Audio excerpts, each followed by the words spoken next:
At 2:17 a.m., someone broke into my house while I was sleeping.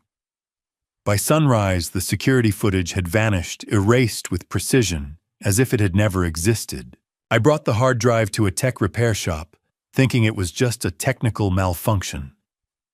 The technician stared at the screen for a long time, then turned to me, his voice lowered. "Sir, you need to leave here immediately." What I saw made my blood freeze. But I told no one. I didn't call the police. I would take revenge in silence, and they would pay for what they had done. Before we go any further, I want to say thank you for being here. If this opening grabbed your attention, take a second to hit like and subscribe so you don't miss what happens next. And tell me in the comments, where are you watching from tonight? I read every message. A quick note before we continue this story: blends imagination with themes that reflect situations many people face. Names and settings are crafted for storytelling, but the lessons behind them are meant to stay with you. I woke up to a noise that didn't fit the silence. 2:03 a.m. My eyes flew open all at once, the way they do when your instincts react before your thoughts can form. A harsh scraping sound, metal against wood. Or maybe something dragged across stone.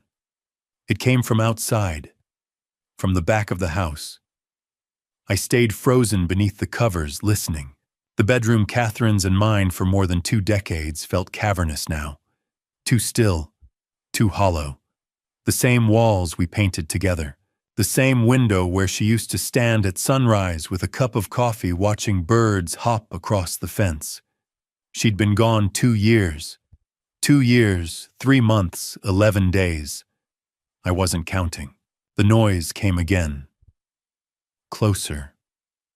No mistaking it this time, it was coming from the backyard. My pulse began pounding in my ears. 67 years old. 4 decades investigating insurance fraud. I had learned one rule above all others: when something feels wrong, it usually is. Every nerve in my body was telling me something wasn't right. I reached for my phone on the nightstand. My fingers trembled slightly as the screen lit up. The time changed to 2:04 a.m. The house itself was quiet, except for the steady tick of Catherine's antique clock and the low hum of the refrigerator downstairs. Then I heard it. Footsteps. Measured. Slow. Intentional. Someone was walking across my patio. Someone was in my yard. I pushed the covers aside and stood up, the hardwood floor icy against my feet. My first impulse was to go downstairs and confront whoever was out there. But 40 years of investigative work had taught me something more important: never step into the dark without information. I moved to the window and carefully eased the curtain back. The backyard stretched into shadow. The patio I'd built with Catherine one summer. The fence we installed when Philip was still in high school. The oak tree where we hung a tire swing decades ago. Everything looked undisturbed. The motion lights hadn't triggered. No movement. But I knew what I had heard. 6 months earlier, my neighbor Russell Parker had practically bullied me into installing security cameras. "Frank, you live alone now," he'd said over coffee. 3 break-ins nearby. Don't be stubborn. I'd resisted. Cameras felt like admitting weakness, like acknowledging I wasn't capable anymore. But Russell kept at it, and his wife, Diane, who also happened to be my lawyer, had finally sealed it. Peace of mind is worth more than pride, she'd told me. So I had 2 cameras installed, one covering the front door, one watching the backyard. The technician showed me how to access everything through an app. I rarely checked it, until tonight. My hands shook as I opened the app. The loading circle seemed to spin forever before the grainy night vision image appeared. Patio. Fence. Lawn chairs. Stillness. But something was off. One of the lawn chairs had been moved. Yesterday I'd lined them up neatly. Catherine always believed a tidy yard reflected a tidy mind, and I'd kept that habit alive. Now one chair sat several feet away, angled toward the house and the side gate. It stood slightly open, just a few inches. I never left that gate open. Ever. My chest tightened. Someone had been in my yard. Maybe they still were. I switched to playback. The app crawled as I scrolled backward. Each second of buffering stretched thin. My professional instincts kicked in automatically. Stay calm, gather facts, document everything. Calm was getting harder to hold. 2:00 a.m., empty yard. 2:05 a.m., nothing. 2:10 a.m. Gate closed. Still normal. Then 2:17 a.m. The gate shifted. Slowly at first. A push from the outside. A pause. Then a shape detached itself from the darkness. Tall. Controlled. Not stumbling. Not hesitant. This wasn't someone lost. This was someone who knew exactly where they were. I leaned closer to the screen. The figure crossed the patio, quickly dressed in dark clothing, hood up. In night vision, their face was nothing more than a pale blur. They stopped at my back door. A hand reached forward, testing the handle. My breathing quickened. I locked that door every night. Catherine had drilled that into me for years. Doors locked, windows checked, family protected. The figure lingered. 10 seconds, maybe. Then they stepped back, lifted their head, and stared directly into the camera. For a fraction of a second, I almost thought I could see their features, but the infrared washed everything into flat shades of gray. Just the outline of a face, the hollow darkness of the hood. Then they moved out of frame. I waited. 30 seconds. A full minute. Why weren't they leaving? At 2:45 a.m., the screen went black. Not static, not interference, just black. Total darkness. I stared at my phone, my stomach tightening. Power outage, camera failure. But the timestamp kept counting. 2:45:01, 2:45:02, 2:45:03. The system was running. It just wasn't recording anything visible. I checked the status panel. No errors, no warnings. Everything listed as operational. Except there was no image. For 23 minutes, my camera captured nothing but a void. At 3:08 a.m., the picture returned. The patio reappeared. Empty. The chair still out of place. The gate still ajar. But something had changed. The camera angle was slightly higher, tilted upward. More sky. Less ground. Someone had physically adjusted it. My hands went cold. This wasn't random. This wasn't a drunk wandering into the wrong yard. This was someone who knew about the cameras, someone who understood how to disable them, someone who planned this. I went downstairs. The back door was locked. Windows secure, nothing visibly disturbed. But under the kitchen light, I saw it. Fine scratches around the keyhole. Fresh. Bright brass exposed where something had scraped the surface. Not forced entry. Not a crowbar. A key. Someone had worked at my lock. And they hadn't been guessing. I stared at the black screen on my phone, my coffee going cold on the kitchen counter. The sun had been up for 2 hours, but I hadn't moved from this spot. I'd been rewatching those 23 minutes of darkness over and over, as if staring at the void long enough would make something appear. It didn't. 2:45 a.m. to 3:08 a.m. A perfect black rectangle where evidence should have been, where answers should have been. This wasn't a technical glitch. The timestamp kept running. The system showed no errors. The camera had been working, it just hadn't been recording anything visible. Or someone had made sure it wouldn't. I thought about those scratches on my back door lock, the moved lawn chair, the adjusted camera angle. Each detail alone could be explained away. Together, they formed a pattern I'd spent 40 years learning to recognize.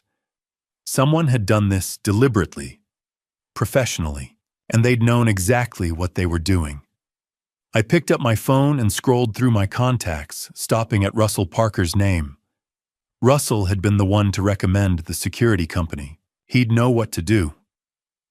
But then I hesitated. Russell was 72, recovering from hip surgery. The last thing he needed was me dragging him into whatever this was at 7 in the morning. No, I needed someone else. Someone who understood technology. Someone who could tell me if this footage could be recovered or if it was gone forever. Jake Martinez. The name came to me suddenly. Jake ran a tech repair shop downtown, Martinez Tech Repair. We'd served on the neighborhood watch together a few years back before Catherine got sick. He was the guy everyone called when their computer died or their phone got hacked. If anyone could make sense of deleted security footage, it was Jake. I found his number and dialed before I could second-guess myself. 3 rings. Then, Martinez Tech Repair, this is Jake. Jake, it's Daniel Crawford. We were on the neighborhood watch together. Mr. Crawford, of course. How are you? His voice was warm, genuine. Haven't seen you at the meetings lately. I've been busy. The lie felt hollow. Truth was, I'd stopped going after Catherine died. Couldn't face the sympathetic looks, the careful questions about how I was holding up. Listen, I need your help with something. Security camera footage that's been tampered with. A pause. Tampered with how? Deleted or blocked. I'm not sure. Can you take a look? Bring the system in. I'll see what I can do. 20 minutes later, I was in my car, the DVR unit heavy on the passenger seat beside me. I disconnected it carefully, wrapping the cables the way the installer had shown me. The whole process felt surreal, like evidence collection in one of my old insurance cases, except this time, I was the victim. The drive through Charlotte was quiet. Morning traffic hadn't started yet. I passed the coffee shop where Catherine and I used to meet Philip for Sunday breakfast. Past the park where we'd celebrated Philip's college graduation. Every street held a memory, and today each one felt like a weight pressing down on my chest. By the time I pulled into the parking lot of Martinez Tech Repair, my hands were shaking. Jake was waiting inside the shop, empty, except for rows of computers and circuit boards lining the walls. He took the DVR from me without a word, his expression professional but curious. "What am I looking for?" he asked, setting it on his workbench. "Last night, between 2:45 and 3:08 a.m., the footage goes black." He plugged in the unit and pulled up the interface on his computer. His fingers flew across the keyboard, navigating through menus I didn't understand. I watched him work my stomach tight with anxiety. After 10 minutes, he sat back. "Mr. Crawford, this wasn't an accident." My throat went dry. "What do you mean?" "Someone accessed your system remotely. See this?" He pointed at lines of code scrolling across his screen. "And these are access logs. Someone logged in at 2:44 a.m. using administrator credentials. They didn't just delete the footage, they overwrote it. Professionally. Like they knew exactly what they were doing." The room felt suddenly colder. "Can you recover it?" Jake's expression was grim. "Maybe. They were good, but people always make mistakes. Leave traces, digital fingerprints." He started typing again, opening windows I couldn't follow. "This is going to take a few hours, maybe more. Why don't you come back around 4? Can you tell me anything else? Anything about who did this?" He shook his head. "Not yet. But Mr. Crawford." He looked up at me, something unreadable in his eyes. "Whoever did this had access to your system. Either they hacked it remotely, which is hard with modern encryption, or tukyu, or what? Or they had your login credentials, your passwords, your access codes. The implication hung in the air between us. Someone close to me, someone who'd been in my house, who knew my systems, who had the technical knowledge to do this. "I'll call you when I find something," Jake said quietly. I left the shop and sat in my car for a long moment, hands gripping the steering wheel. The morning sun was bright now. People starting their normal days, heading to work, getting coffee, living their lives. While mine was unraveling, I drove home slowly, my mind circling the same questions. Who had access to my security system? Who knew my passwords? Who would want to break into my house and then carefully erase the evidence? The answers that came to me, the ones I kept pushing away, were too terrible to consider. By the time I pulled into my driveway, one thought had crystallized. This wasn't random. This wasn't some stranger picking houses at random. This was personal, and they weren't finished. I walked into my house, the one I'd shared with Catherine for 23 years, the one where we'd raised Philip, the one I'd always felt safe in, and locked the door behind me. For the first time in decades, I didn't feel safe anymore. My phone buzzed in my pocket. A text from Philip. "Hey Dad, just checking in. Everything okay?" I stared at the message, my thumb hovering over the keyboard. Everything okay? No. Nothing was okay. But I couldn't tell him that. Not yet. Not until I knew what I was dealing with. I typed back, "Fine, talk later." Then I sat at my kitchen table and waited for Jake to call, because whoever had been in my backyard last night, whoever had erased those 23 minutes, had made one mistake. They'd assumed the deletion was permanent. Jake called at 3:47 p.m. I'd spent the hours in between trying to act normal, making lunch. I couldn't eat, attempting to read the newspaper, staring at the back door and those scratches around the lock. But my mind kept circling back to one question: who had access to my security system? Who knew my house well enough to navigate it in the dark? Who would do this? "Mr. Crawford, I've got something. You need to come see this." 20 minutes later, I was back at Martinez Tech Repair. Jake's expression was serious as he gestured me behind the counter. I recovered most of it," he said. "Took some work, they'd overwritten the files, but data leaves traces. Always does."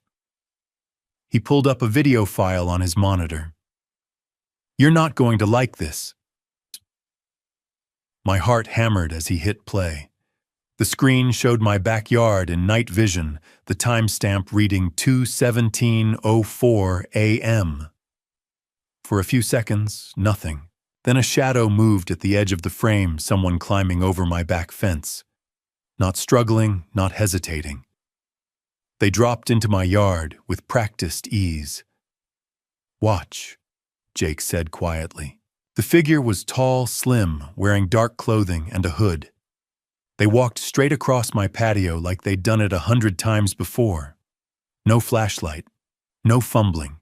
They knew exactly where they were going. When they reached my back door, they stopped. And from their pocket, they pulled something out.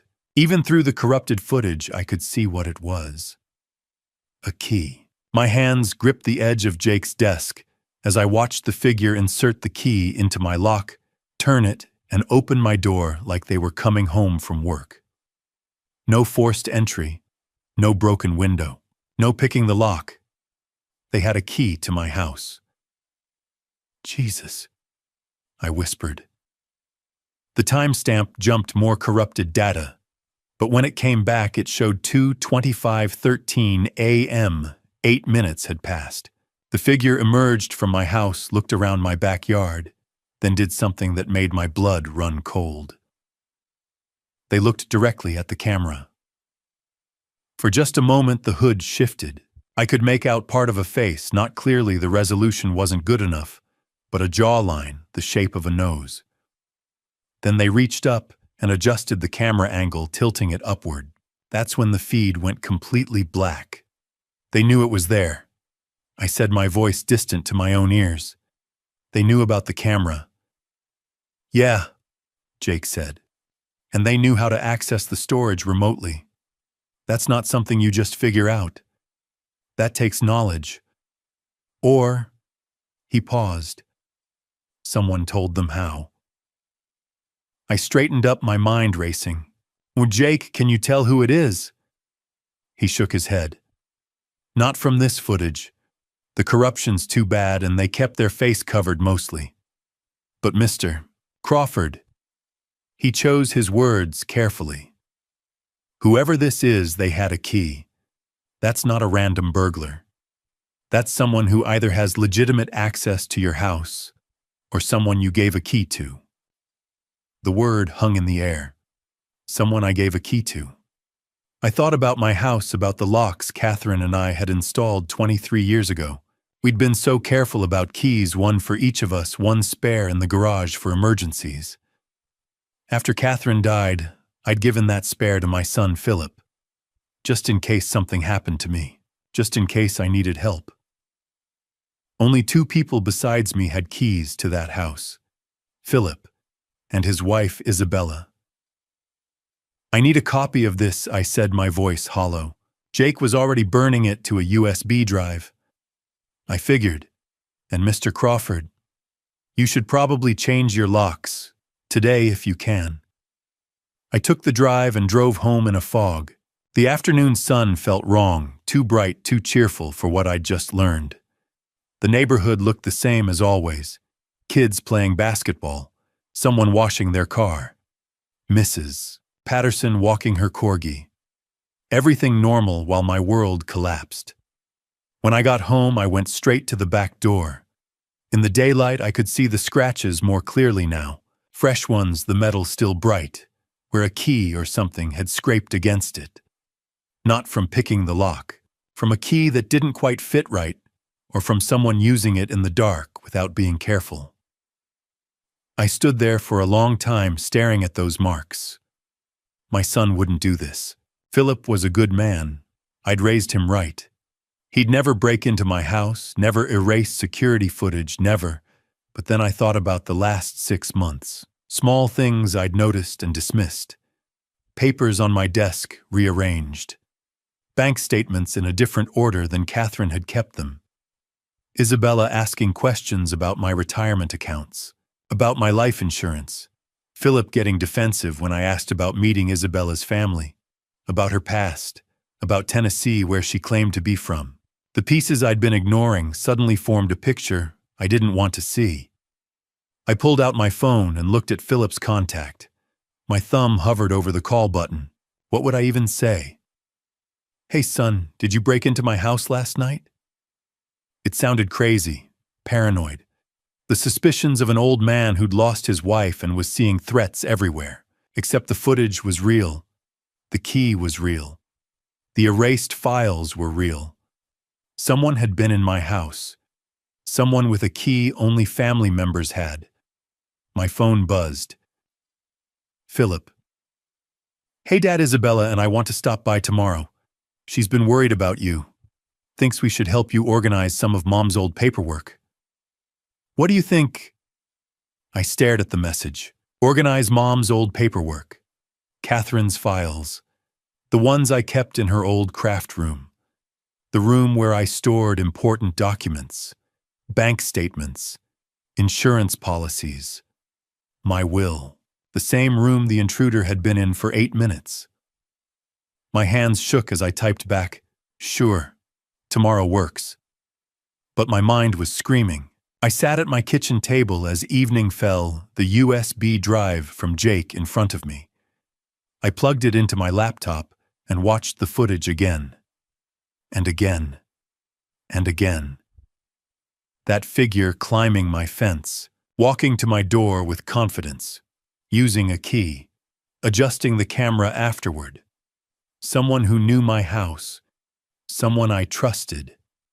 My son wouldn't do this, would he?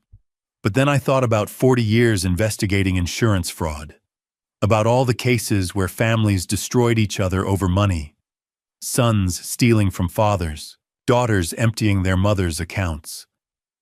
Love twisted into greed. I'd seen it all. I just never thought I'd see it in my own home. The sun set. The kitchen grew dark around me, and I sat there thinking about that key, about those 8 minutes, about tomorrow, when Philip and Isabella would come to help me organize paperwork. My son wouldn't do this, but someone had, and I was going to find out who. I sat at the kitchen table as darkness settled around me, the USB drive from Jake in front of me, like a piece of evidence I wasn't ready to examine. But my mind wouldn't stop working backward through the last 6 months, pulling at threads I'd been ignoring. Small things. Things I'd dismissed as forgetfulness or coincidence. Papers on my desk that had been moved, not ransacked, just subtly out of place.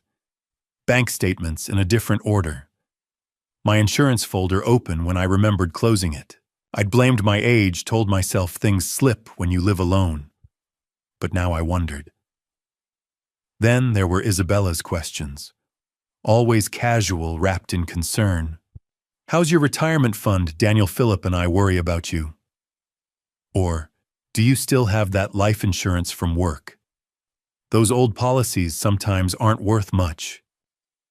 At the time, I'd thought she was being thoughtful. Now those questions felt different, like she was taking inventory. And then there was Tennessee. Isabella always said she was from Knoxville, grew up there, went to high school there.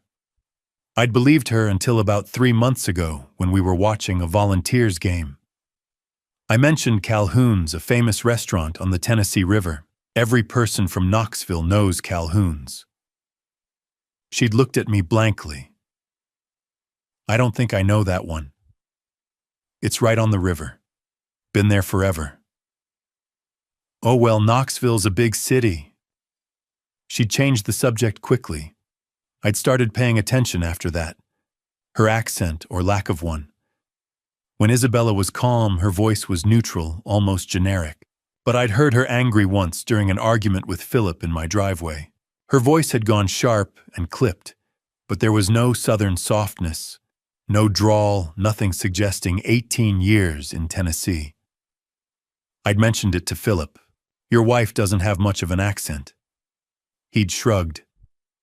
She worked hard to lose it. Said people don't take you seriously in business if you sound too country. Maybe. But in my experience, an accent comes back when you're tired or angry. Isabella's never did. Because maybe it was never there to begin with. The phone call had come that afternoon at 4:47 p.m. before I'd gone to Jake's shop. Mr. Crawford, this is Nicole Harper from Wells Fargo. I'm calling about a request to update your beneficiary information. My hand had stilled on the coffee pot. What request? Your son Philip submitted paperwork 3 days ago requesting changes to your life insurance beneficiary and access to your accounts. We're required to verify with you before processing. I didn't authorize any changes. Silence. Mr. Crawford, are you aware your son has power of attorney for your accounts? The power of attorney. I'd signed it 2 years ago after Catherine died. I'd had a health scare, and my lawyer recommended it. Just in case something happens and you can't make decisions, Philip can handle things. It was for medical emergencies, hospital decisions, not this. That was for medical purposes. I said, my voice tight. Not financial. Sir, the document we have grants broad authority. It allows your son to make financial decisions on your behalf, including beneficiary changes and account management. My hands had gone cold. Stop any changes. Right now. Nothing gets changed without me physically present. Do you understand? Of course. I'll flag your account immediately. And sir, you might want to come in tomorrow. There are other attempted transactions we should discuss. I'd ended the call and stood there in my kitchen trying to understand. Philip had tried to change my life insurance beneficiary. Philip had tried to access my accounts. Philip, who I'd trusted enough to give legal authority. Philip, who might have given someone that key. Now, hours later, with Jake's USB drive in front of me, all those small things assembled into a picture I didn't want to see. The moved papers, someone had been looking through my files. The questions, someone had been assessing what I had. The bank attempt, someone was making their move. And whoever used that key at 2:17 this morning had known exactly where my camera was. This wasn't random. This was planned. This was family. I looked at the clock. Nearly 8 p.m. The bank had closed hours ago, but tomorrow morning I'd be there when the doors opened. I'd find out exactly what other attempted transactions Nicole Harper wanted to discuss. I'd learn how long this had been going on. 40 years as an insurance adjuster had taught me one thing: when the evidence doesn't line up, someone's usually hiding something. I'd spent my career investigating fraud, false claims, staged accidents, elaborate schemes. I'd seen families destroy each other over money. I just never thought I'd be investigating my own son. The question that had been circling my mind all evening finally crystallized into something clear and cold. If Philip was willing to do this, how far would he go? I thought about that figure in the darkness moving through my backyard with purpose, about the key turning in my lock, about someone standing in my house for 8 minutes doing God knows what. And I thought about tomorrow. Tomorrow I'd get answers.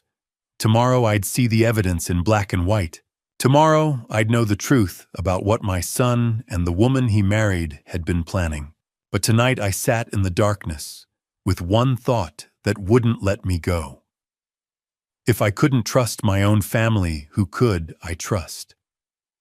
I stood up, my joints protesting, and walked to the back door one more time.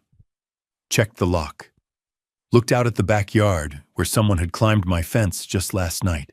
The patio stones gleamed in the moonlight, peaceful and still. Everything looked normal, safe.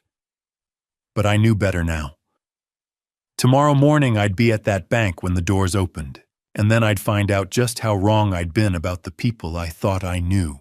I was waiting in the Wells Fargo parking lot at 8:45 the next morning, watching the employees arrive and unlock the doors. The moment the lights came on, I was out of my truck and walking toward the entrance. The young woman at the front desk looked up with her practiced smile. "Good morning, sir. How can we help you today?" "I need to see Nicole Harper. Now." Something in my voice must have registered, because her smile faltered. "Do you have an appointment?" "Tell her Daniel Crawford is here. She'll want to see me." 5 minutes later, I was sitting across from Nicole Harper in a small office off the main floor.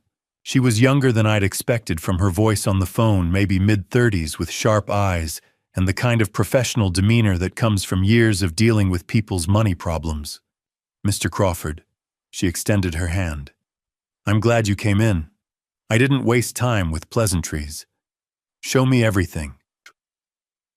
She pulled up my accounts on her computer, angling the screen so I could see. "3 weeks ago, your son came in with power of attorney documentation. Everything appeared legitimate. It had your signature. It was notarized. It gave him authority to manage your accounts." "What did he try to do?"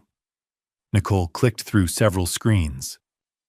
"First, he attempted to change the beneficiary on your life insurance policy from estate to his wife, Isabella Crawford. That change would have meant that upon your death, the $500,000 policy would go directly to her, bypassing probate entirely."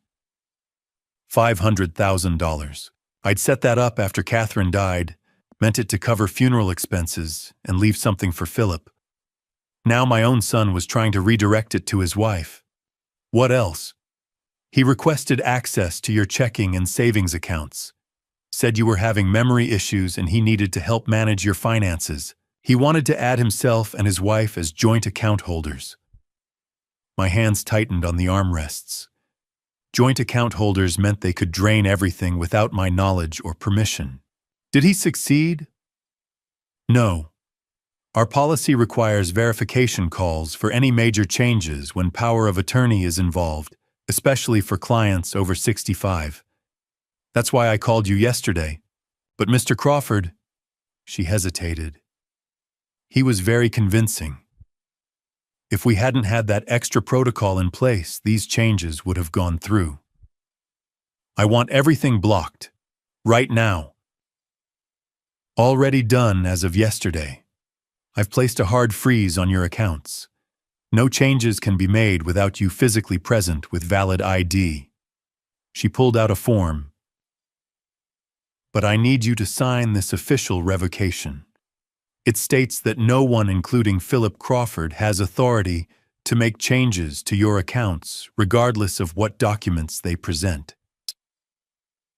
I signed it without hesitation, my signature sharp and angry across the page. Nicole watched me carefully. Mr. Crawford, I have to ask, do you feel safe at home?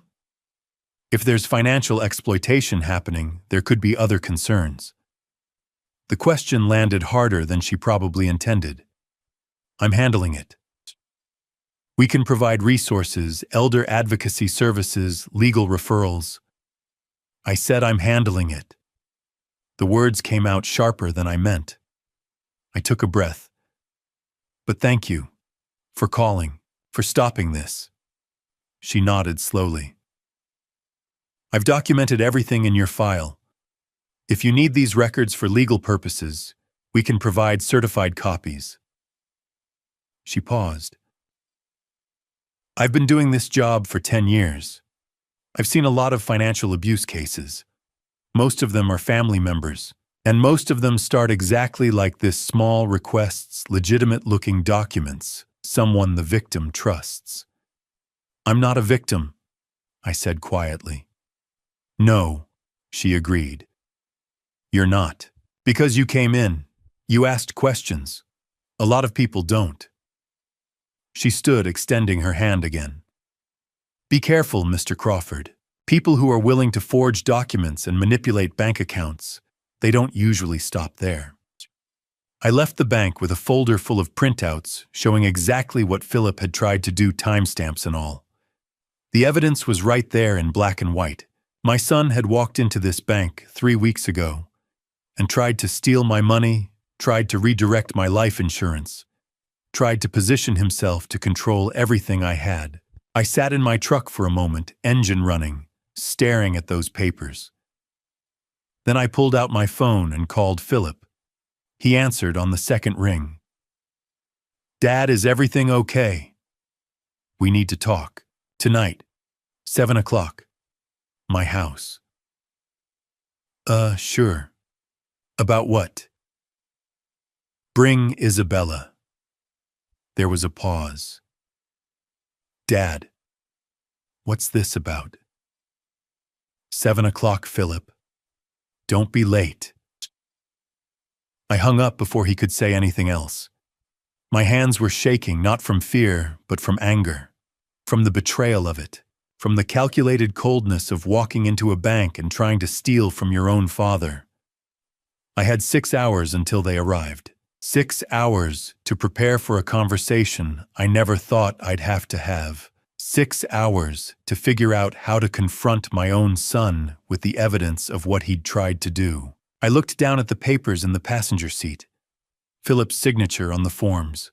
The date 3 weeks ago, right around the time Isabella had asked all those questions about my insurance at dinner. Right around the time I'd noticed my papers being moved. This had been planned, carefully, methodically. But they'd made one mistake. They'd underestimated me. They'd thought I was just another lonely old man who wouldn't notice, wouldn't question, wouldn't fight back. They were wrong. I started the truck and headed home already thinking through what I needed to say, what I needed to ask. The folder of bank documents sat on the seat beside me like ammunition. Tonight at 7 o'clock, I'd find out exactly how far this went. I'd find out who my son really was, and I'd find out if there was anything left of the boy I'd raised, or if that person was gone entirely. 6 hours to prepare. I planned to use every minute. The doorbell rang at exactly 7 o'clock. I'd spent the afternoon going over the bank documents, rehearsing what I'd say, thinking through every angle the way I used to prepare for depositions back when I handled the bigger claims.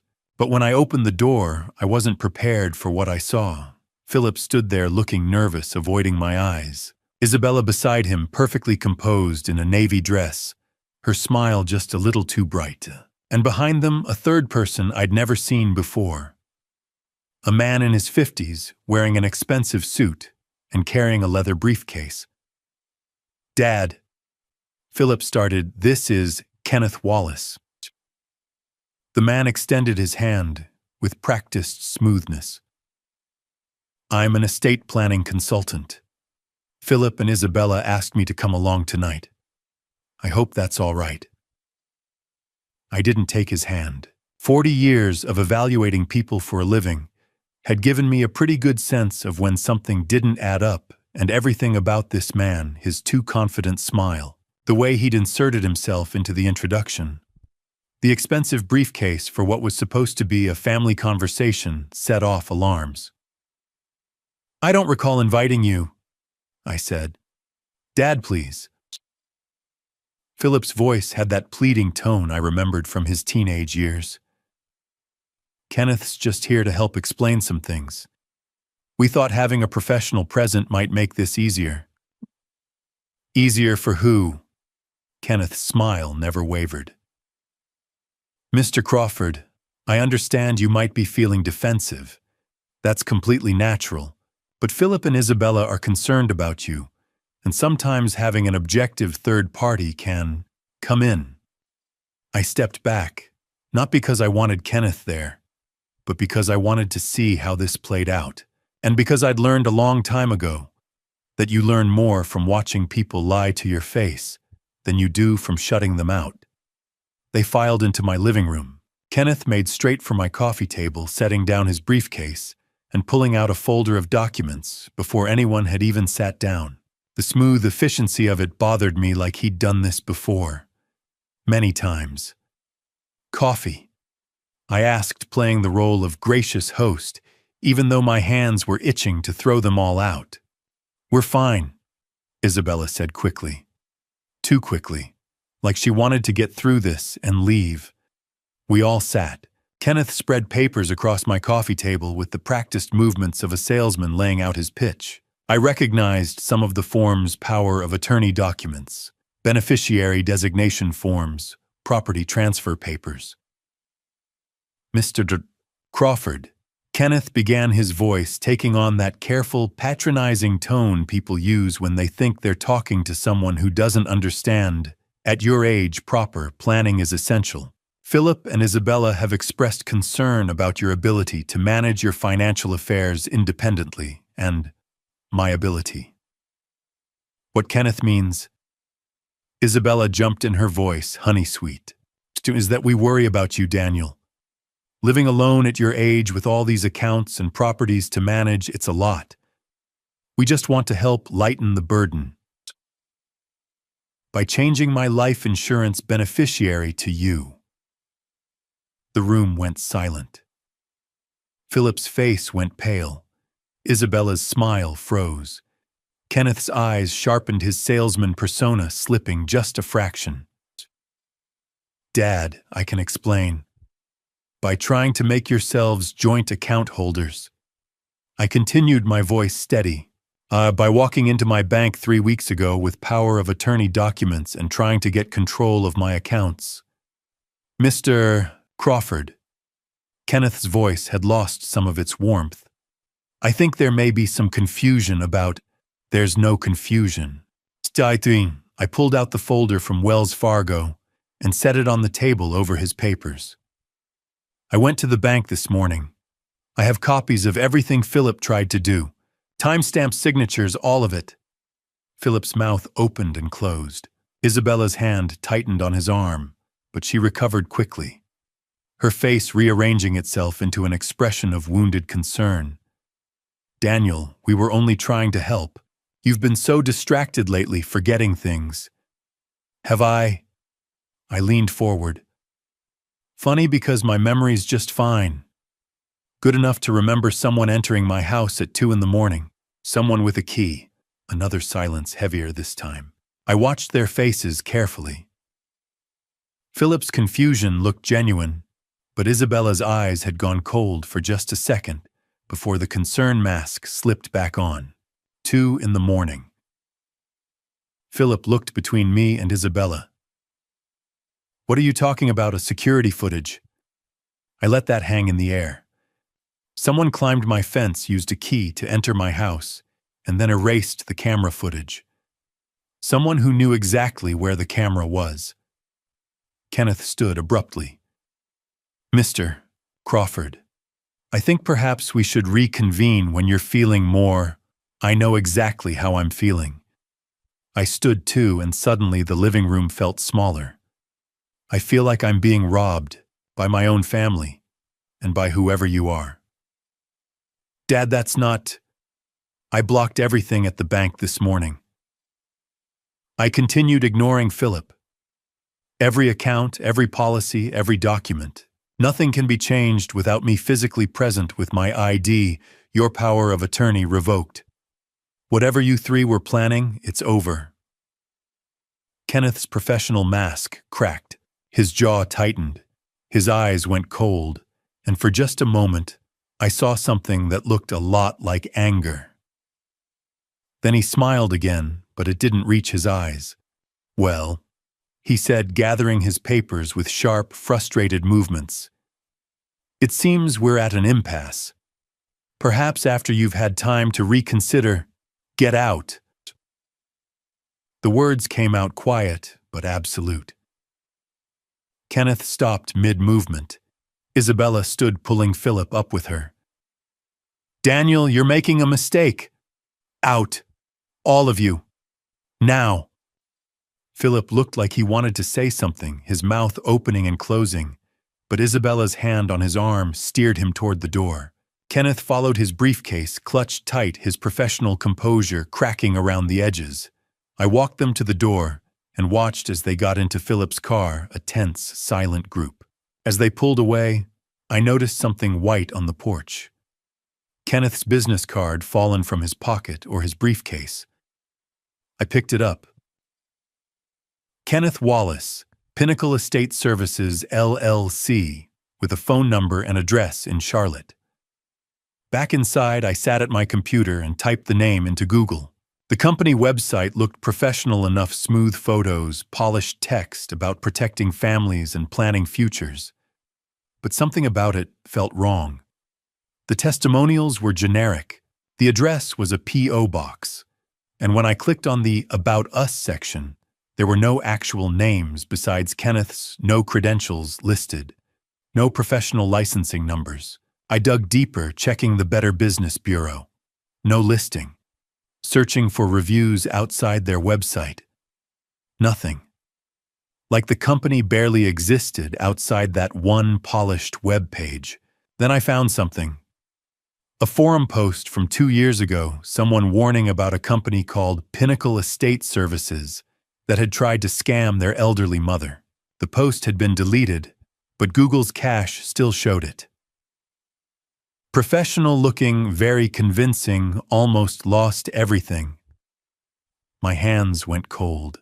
This wasn't just Philip and Isabella trying to take advantage. This was organized. This was professional. Kenneth Wallace wasn't just helping my son steal from me. He was running some kind of operation, and my family had walked right into it. Or maybe they'd invited him in. I stared at the business card, at the name that now felt less like a person and more like a threat. Then I did what any insurance adjuster would do when faced with potential fraud. I started documenting everything. I pulled into my driveway just after 4 that afternoon, my mind still processing everything Diane had said about protective orders and capacity declarations. But before I could even turn off the engine, Russell was crossing the street, waving with an urgency that made my stomach drop. Frank. He was at my window before I got the door open. Black Lexus. Been parked down the street for 2 hours. Tinted windows. Just sitting there. I followed his gesture. 3 houses down on the opposite side of the street, sat a black Lexus sedan with windows so dark I couldn't see inside. As I watched, I could feel eyes on me from behind that glass. "You think it's them?" Russell asked quietly. "Only one way to find out." I started toward the car, but Russell caught my arm. "Don't. Not directly." He pulled out his phone. "Jordan's inside. Kid's good with this kind of thing." Jordan Parker appeared a minute later with Russell's dog, a golden retriever, that immediately pulled toward the Lexus, like he'd been trained for exactly this moment. Jordan was maybe 25, wearing a college hoodie and jeans, his phone already in his hand. We watched from my driveway as he let the dog lead him past the black car, pausing while the dog sniffed a mailbox. To anyone watching, it looked completely natural. Jordan's phone stayed low, casual, but I saw the quick movements of someone taking photos. The Lexus didn't move, didn't start. Whoever was inside just sat there letting themselves be photographed. That bothered me more than anything, the confidence of it. Jordan circled back the dog, trotting happily beside him. "Got it," he said when he reached us, already swiping through his phone. "Plate's clear as day. Give me a sec." He had the DMV information pulled up in under a minute, some app I'd never heard of, that his friend at the motor vehicle office had given him access to. "A vehicle registered to..." Jordan's expression changed as he read. "Pinnacle Estate Services, LLC, Charlotte address." The world seemed to tilt slightly. Russell looked at me, understanding dawning on his face. "That's Kenneth Wallace's company," I said. "The man who showed up at my house last night." "They're watching you," Russell said flatly. "Frank, this isn't just family trying to get at your money.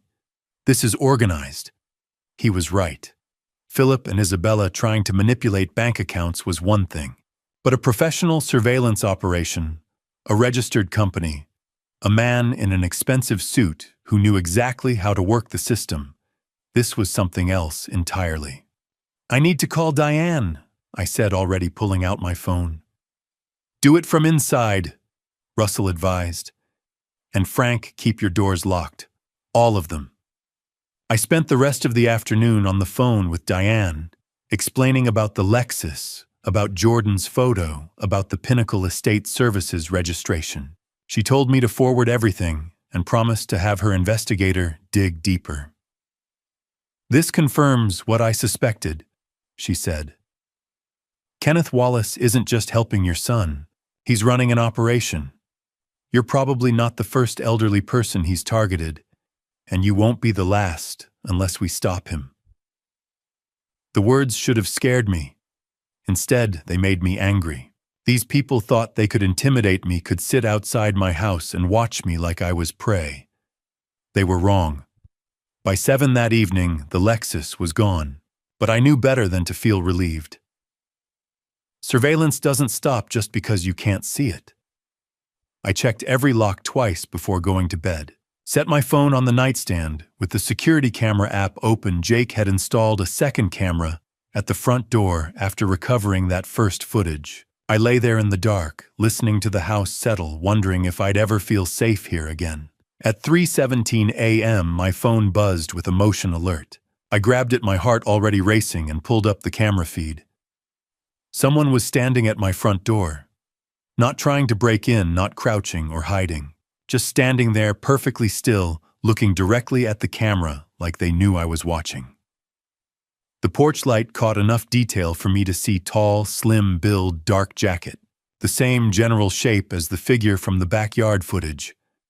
But this time, as I watched, they raised one hand and knocked. 3 slow, deliberate knocks that echoed through my house like a heartbeat. Then they stepped back, looked at the camera one more time, and walked away into the darkness. I sat frozen in bed, staring at my phone screen, watching the empty porch. My security system recorded it all. The approach, the knock, the retreat. All of it captured in perfect digital clarity. But what chilled me most wasn't that someone had come to my door at 3 a.m. It was that they'd wanted me to know they were there. This wasn't about stealing anymore. This was a message, and I had no idea what it meant. The face on my phone screen at 3:17 a.m. was Philip. For a moment, I just stared, my mind struggling to process what I was seeing. My son, standing at my front door in the middle of the night. The figure who'd knocked 3 times and walked away, it had been him. I was down the stairs and at the door before I could think it through. Philip stood on the porch looking like he'd aged 10 years since I'd last seen him 2 nights ago. His hair was messed up, his eyes red and swollen. He'd been crying. "Dad." His voice cracked. "I need to talk. Without Isabella." I pulled him inside and locked the door behind us. We sat at the kitchen table with coffee neither of us really wanted. Philip's hands wrapped around the mug like he needed something to hold on to. For a long time he didn't speak, just stared into the dark liquid like he might find answers there. "She's lying," he finally said. "About everything. I think God, Dad. I don't even know what I think anymore. Tell me what happened." He took a shaky breath. 2 days ago, Isabella asked me to take her laptop to get fixed, said it was running slow. I brought it home first, thought maybe I could just clear some cache files, save us the money. When I opened it, he stopped rubbing his face with both hands. Why, there were photos, lots of photos, of her but not her. Does that make sense? Not yet. Keep going. She was with different people, different families, and the files they were saved under a different name. Not Isabella, Vanessa something. I thought maybe it was old from before we met, but the dates were recent. Last year, 2 years ago. His voice rose, slightly panic creeping in. "Dad, who is she?" My hands tightened on my own mug. The laptop. He'd found something on her laptop. Something she didn't want him to see. "Did you ask her about it?" "Yeah." He laughed bitterly. "She got furious. Said I was invading her privacy, that I was paranoid controlling. Said if I really loved her, I wouldn't question her." He looked up at me and I saw the confusion of a man whose entire reality was crumbling. And maybe she's right. Maybe I am paranoid. Maybe, Philip, stop. He fell silent. "What else?" I asked quietly. "Kenneth showed up the next day. I didn't call him, Isabella did. He took me aside, said you were the real problem, that you were getting confused, forgetting things, that these accusations about the bank and the house were signs of paranoia. He said I needed to protect Isabella from your delusions." Philip's voice broke. And I wanted to believe him. I wanted to believe you were just... I wanted there to be a simple explanation. But you didn't believe him. No. He shook his head. "Because I know you, Dad.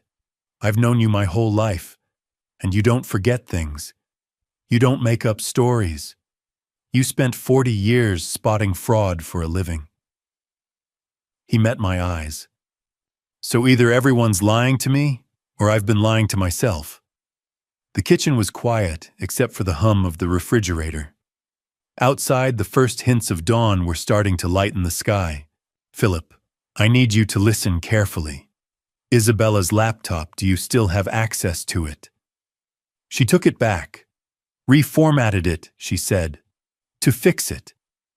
Of course she did. Evidence destroyed before anyone else could see it. "But you saw the files, the photos, the different name. Vanessa Moore."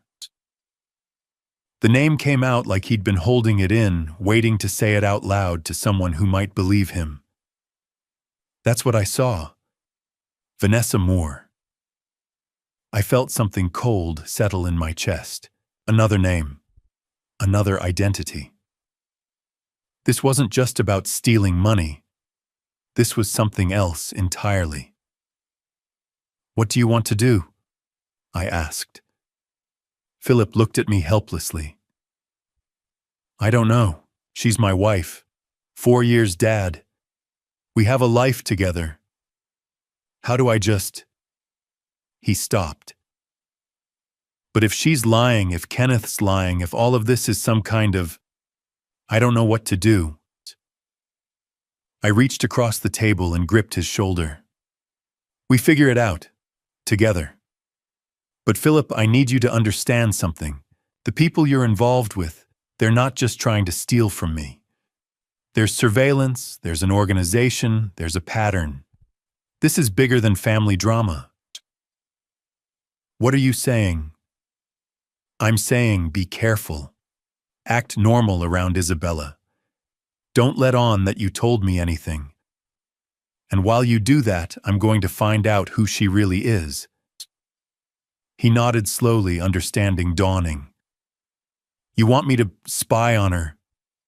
I want you to protect yourself and help me protect both of us." I paused. "Can you do that?" "Yeah." His voice was stronger now.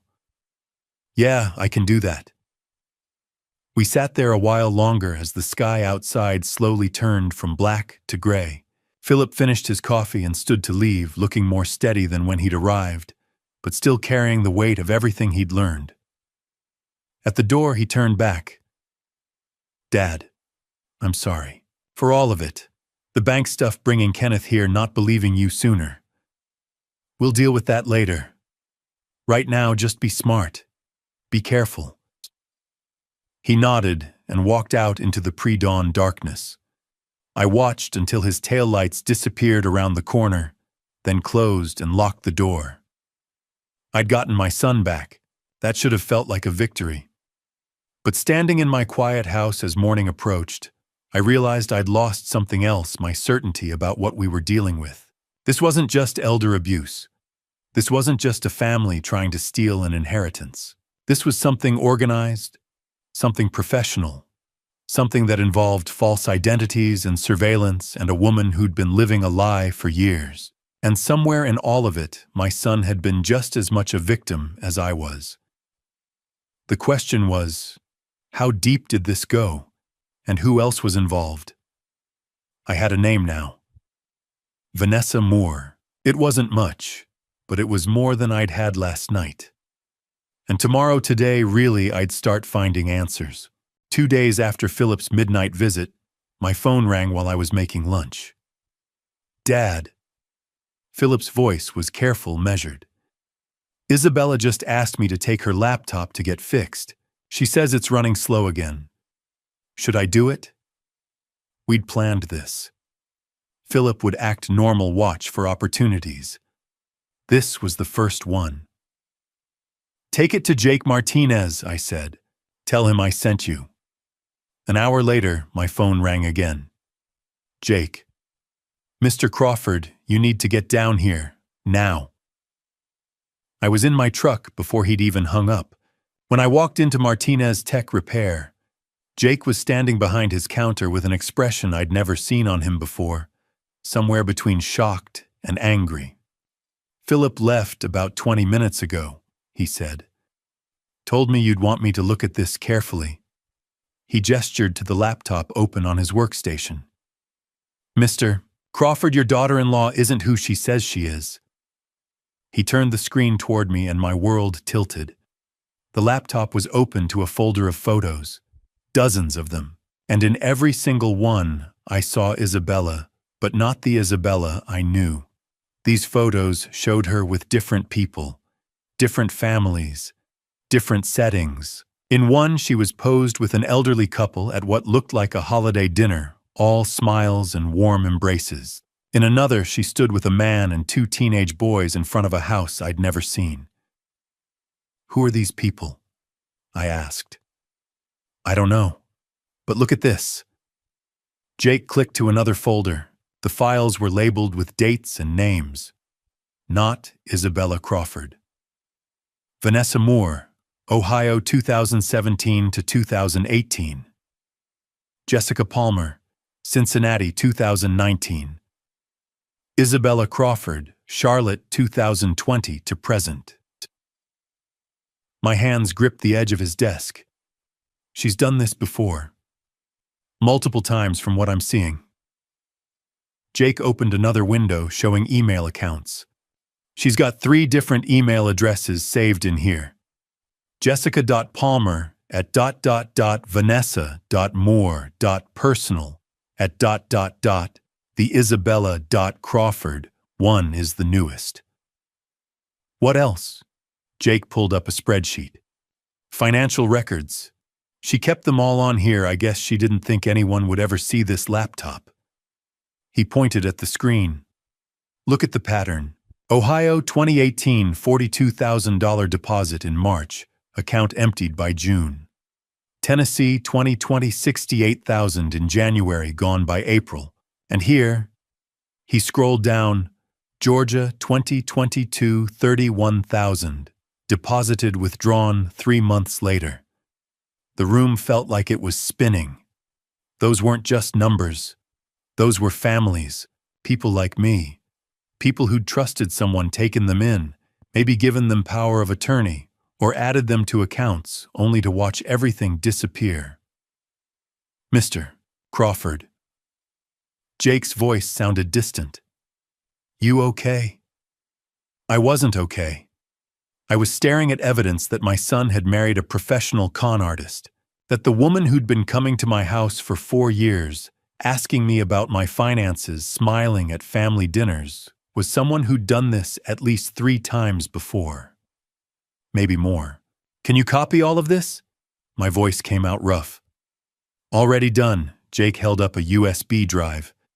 Every file, every photo, every email, it's all here. But Mr. Crawford, there's something else you need to know. What? The travel records. She's got airline confirmations, hotel reservations all saved. Ohio, Tennessee, Georgia, but also Nevada, Florida, California. And the dates overlap. Some of these trips were taken while she was supposedly living in Tennessee, while she was supposedly working a job there. She was running multiple cons at once. That's what it looks like. Jake's expression was grim. This isn't some desperate person making bad decisions. This is organized, professional. She's been doing this for years. I took the USB drive, my hands shaking so badly I almost dropped it. Thank you for calling me, for all of this. Mr. Crawford, you should go to the police. I'm calling my lawyer first. I walked out to my truck and sat there for a moment just breathing. Then I pulled out my phone and called Diane Foster. She answered on the second ring. Daniel, what's wrong? We have a bigger problem than I thought. I could hear my voice shaking. Isabella, my daughter-in-law, she's not who she says she is. She's done this before. Multiple times. Different families, different states, different names. There was a pause. What kind of evidence do you have? Everything. Photos, financial records, email accounts, travel history, all digital. Jake Martinez pulled it off her laptop. Gilma, don't let that laptop out of your sight. And Daniel, her voice sharpened with urgency. Bring everything to my office, now. We need to move on this before anyone realizes what you found. Before I reveal what Sarah uncovered in that investigation file, I need to know something. If you're still here with me, comment the number 17 below, just 17. That's how many years she could be facing, if this goes where I think it's going. I want to see who's still standing with Daniel right now. And a quick note before we continue, the next chapter includes dramatized elements crafted for storytelling and reflection. If this direction isn't for you, this is your moment to step away. Diane's office felt different the second time. Less refuge, more war room. I handed her the USB drive at 4:30 that afternoon. She plugged it into her laptop without a word. Her expression hardening as she clicked through Jake's files. The photos, the emails, the financial records spanning 3 states and 4 years. This is beyond elder abuse, she said finally. This is organized fraud. She reached for her phone. I'm calling someone. The someone was Sarah Mitchell, a private investigator Diane had worked with on previous cases. Sarah arrived within an hour, a woman in her mid-50s with sharp eyes and a leather portfolio that had seen better days. Show me everything, Sarah said. We spent 90 minutes walking through the evidence. Every photo, every email address, every deposit and withdrawal. Sarah took notes in a shorthand I couldn't read, occasionally asking questions that revealed decades of experience. This will take about a week, she said, as she copied the USB contents. Maybe less if I get lucky. I'll run background checks on all 3 names, cross-reference with law enforcement databases, check civil court records in Ohio, Tennessee, and Georgia. She looked at me directly. Mr. Crawford, if this woman is who I think she is, you're not her first victim. I drove home as the sun set over Charlotte Russell's porch light already on like a beacon. The week that followed was the longest of my life. I kept my routine. Morning coffee, afternoon walk, evening news. But every moment felt suspended waiting for Sarah's call. Philip texted twice asking if there was any news. I told him to sit tight, keep acting normal around Isabella. The hardest part was knowing what I knew and having to wait for confirmation. Diane called on day 13. Sarah has preliminary results. Can you come in this afternoon? Sarah's folder was 6 inches thick. She opened it methodically, laying out documents like a prosecutor building a case. Driver's licenses, marriage certificates, police reports, bank statements, each page another piece of a pattern I'd been too close to see. Isabella Crawford doesn't exist before 2020, Sarah began. No birth certificate, no driver's license history, no credit report. She appears fully formed the year she married your son. She slid 3 driver's license photos across the desk. Same woman. 3 different names. Vanessa Moore. Married in Cleveland, 2017. Divorced 2018. Her ex-husband filed a civil suit, claiming she emptied their joint account $68,000 2 weeks before serving him papers. Case was settled out of court. Yet next photo. Jessica Palmer. This is where it gets serious. Sarah tapped an official document. Active arrest warrant out of Ohio issued February 2019.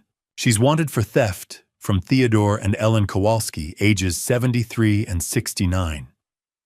$420,000 drained from their retirement accounts over 6 months. The Kowalskis lost their home.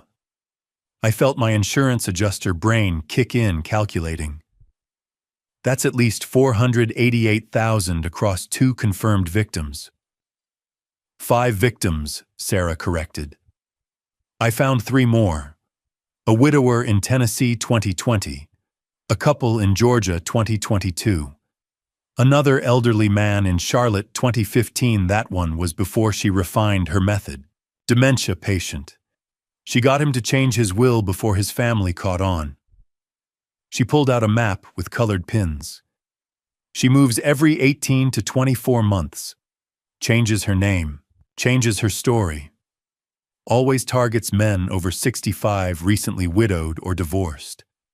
Always uses romance and trust as the entry point. And Kenneth Wallace? I asked. Sarah's expression darkened. Kenneth Wallace is Marcus Reeves, age 54, originally from Atlanta. He served 3 years in Georgia for real estate fraud. He's been investigated twice by the Georgia Attorney General's Office for elder financial exploitation. Both cases dropped due to lack of evidence. She pulled out surveillance photos. Kenneth Marcus meeting with Isabella at a Starbucks in Tennessee, 2020. They've worked together before. He provides the legal framework, the estate planning cover story. She provides the access to the victims. Diane leaned forward. This is a multi-state operation, Daniel. 5 confirmed victims, possibly more. Total damages likely exceed $2 million. This is federal jurisdiction now. We need to contact the FBI, Sarah added. They have a task force for exactly this kind of fraud. I sat back, my mind reeling. I'd known Isabella was lying. I'd known Kenneth was involved. But this was beyond anything I'd imagined. Philip doesn't know, I said quietly. He's a victim too. I know, Diane said, and that's going to work in his favor. But we need to move fast. If Isabella suspects we're investigating, she'll disappear. She's done it before. What do we do? I asked. Tomorrow morning, we contact the FBI Charlotte field office, Diane said. I have a contact there, Lisa Moreno, White Collar Crimes Division. With this evidence, they'll open an investigation immediately. She closed the folder. In the meantime, you do nothing. Act normal. Don't confront her. Don't tell Philip yet. We can't risk spooking her before the FBI is involved. I nodded, but my hands were shaking. 40 years investigating insurance fraud had taught me to spot patterns, to trust evidence over emotion. But this wasn't a claim file. This was my son's life. My family. As I stood to leave, Sarah handed me a final document. One more thing, she said, to Marcus Reeves. His real name is Kenneth Marcus Wallace. He's been using variations of his own name this whole time. Diane met my eyes. They're confident. They think they're untouchable. I drove home as darkness fell over Charlotte Russell's kitchen light visible through the trees. I thought about the 5 victims before me, the families destroyed, the trust betrayed. Isabella or Vanessa or Jessica or whoever she really was had done this before. She would do it again, unless we stopped her. Diane's call came on day 17, 4 days after our meeting with Sarah Mitchell. The FBI wants to meet with you, she said carefully. Tomorrow afternoon, I'll go with you.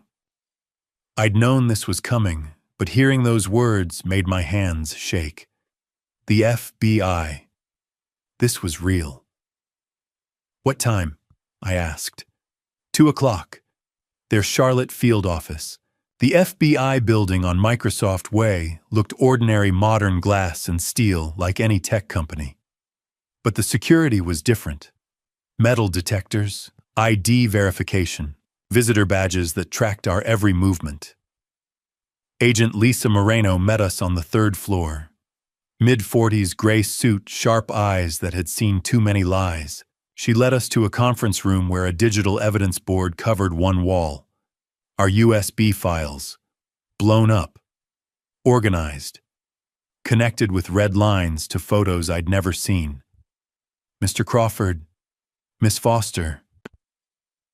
Agent Moreno gestured to chairs. Thank you for coming. What you've uncovered is part of something we've been investigating for 18 months. 18 months. While I'd been mourning Catherine, they'd been building a case. Operation Golden Years, she continued. A criminal network targeting elderly Americans across the Southeast. We've identified 6 confirmed victims in 4 states. Total damages exceed $3.2 million. She clicked a remote. The screen shifted to surveillance photos, Isabella but not Isabella, with different men. Different cities. Different years. The woman your son married is part of a 5-member organized crime ring. She's operated under multiple identities since 2015. Vanessa Moore in Ohio, Jessica Palmer in Cincinnati, Isabella Crawford here in Charlotte. Agent Moreno pulled up financial records. The pattern is consistent. She targets recently widowed or divorced men over 60 with assets exceeding $1 million. She establishes relationships through their adult children, usually sons. Marriage follows within 18 to 24 months. Another click. Kenneth Wallace appeared on screen. Her partner is Marcus Reeves, age 54. Criminal record includes fraud, forgery, conspiracy. He provides the legal infrastructure, estate planning powers of attorney trust modifications. While she gains emotional access, he handles the financial extraction. The screen showed a network diagram. 6 families, 6 names I didn't recognize, lines connecting them all to the same 2 faces. Ohio 2017. Robert and Helen Wagner. $210,000 stolen. Agent Moreno's voice was clinical, but anger lurked underneath. Ohio 2019. Theodore Kowalski. $420,000. His wife died 3 months after he lost everything. My chest tightened. Tennessee 2020. Dennis Patterson, $380,000. Georgia 2022. The Hendersons, $570,000. Florida 2023. James Martinez, $650,000. Each number was a life destroyed, a family torn apart. The 6th victim was here in Charlotte 2024. Arthur Wilson, $490,000. He died of a heart attack 2 weeks after discovering the fraud. She paused. You're the 7th target, Mr. Crawford, and you're the first one who caught them before they could finish. How? I asked. How did you connect all this? A detective in Tennessee noticed similarities across elderly fraud cases. He contacted us.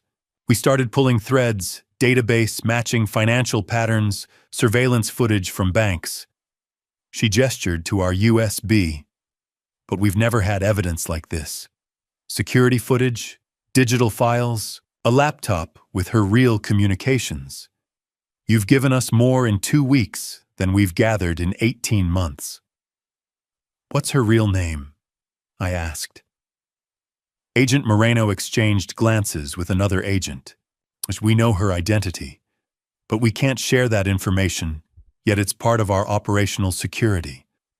When the time comes, you'll know exactly what to say. She opened a small case on the table. Inside was a device the size of a quarter. We need you to wear a wire. Call them. Tell them you've changed your mind, that you're ready to sign whatever they want. Get them in your house, get them talking. They'll suspect something, I said. Possibly. But they're invested. 4 years with your son. $625,000 in home equity alone. Over $1 million in total assets. They're close to a big payoff. They'll take the risk. I looked at Diane. She nodded once. Your son, Agent Moreno added. We've verified his story completely. The laptop discovery, the timeline, everything. He's a victim too. No charges will be filed against him. Relief washed through me. Philip was innocent. The FBI confirmed it. We need 2 days to prepare, Agent Moreno said. Surveillance teams, tactical positioning, backup units. You'll make the call on day 19, evening meeting at your house. We'll be 2 blocks away, listening to everything. She slid a thin folder across the table. Study this. It's your script questions to ask topics, to bring up phrases that will get them talking. Practice until it feels natural. I opened the folder. Pages of dialogue, scenarios, contingencies. One more thing, Mr. Crawford. Agent Moreno's expression softened slightly. When this goes down, your son will be there. He'll see everything. Are you prepared for that? I thought about Philip at 3 a.m., disheveled and crying. Philip discovering Isabella's laptop. Philip realizing the woman he loved was a lie. He deserves to see the truth, I said. Good. Agent Moreno stood. 48 hours, then we end this. I left the FBI building at 4:30 with a wire device in my pocket and a script in my hand. Diane walked me to my car. You don't have to do this, she said. Yes, I do. I looked at the folder. 6 families didn't get justice. 6 families lost everything while these people moved on to the next victim. I'm doing this for them. I drove home as the sun set over Charlotte. In 48 hours, I'd face the woman who'd tried to destroy my family. The woman who'd manipulated my son for 4 years. I didn't know her real name yet, but I would. Before I tell you what happened the night they walked back into my house, type the word "ready" in the comments. I need to know you're still with me before this goes any further, because what happens next changes everything. And one more thing, some details in the upcoming events are creatively constructed for narrative impact.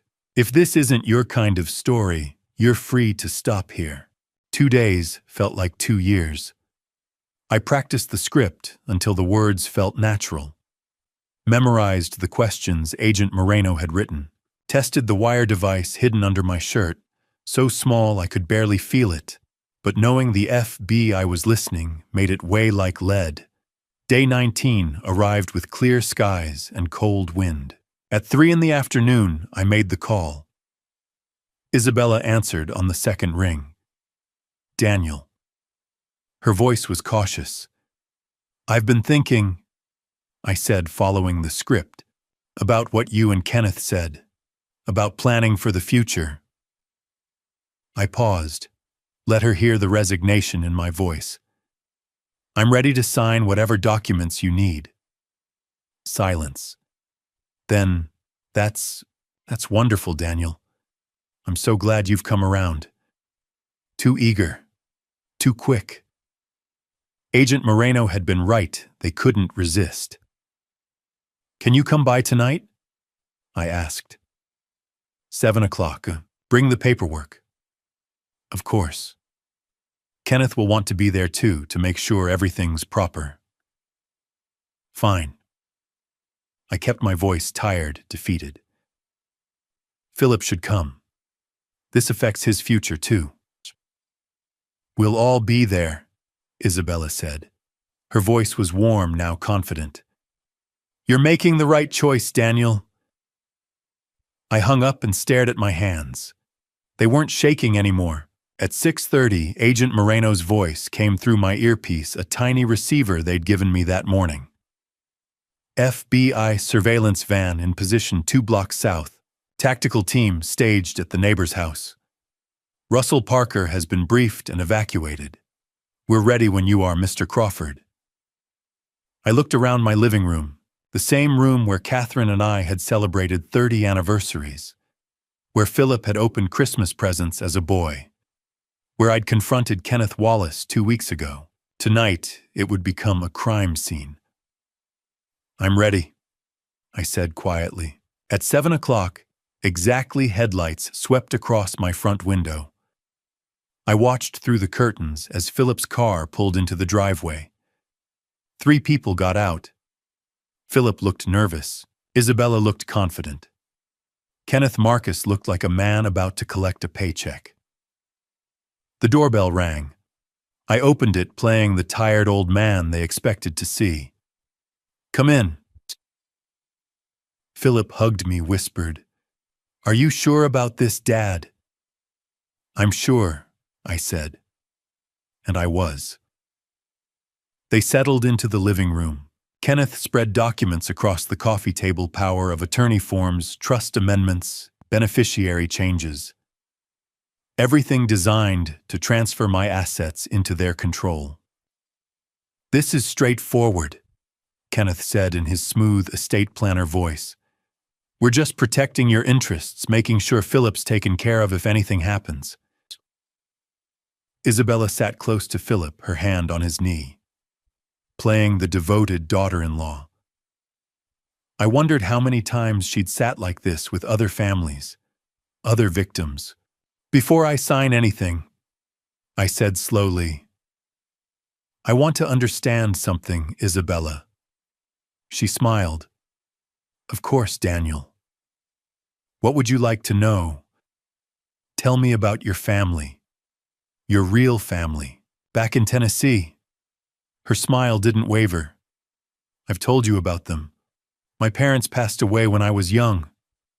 I don't have much family left. That's odd, I said, because when you talk about Knoxville, you don't have the accent. And when I mentioned Calhoun's restaurant, you didn't know what I was talking about. A flicker of something crossed her face. I've been away a long time. You lose the accent. Philip looked confused. Isabella, what's he talking about? I pulled out my phone, opened the photos Jake had recovered from her laptop. Philip found these pictures on your old computer. You with different families, different names. Kenneth stood abruptly. This is inappropriate. We came here in good faith.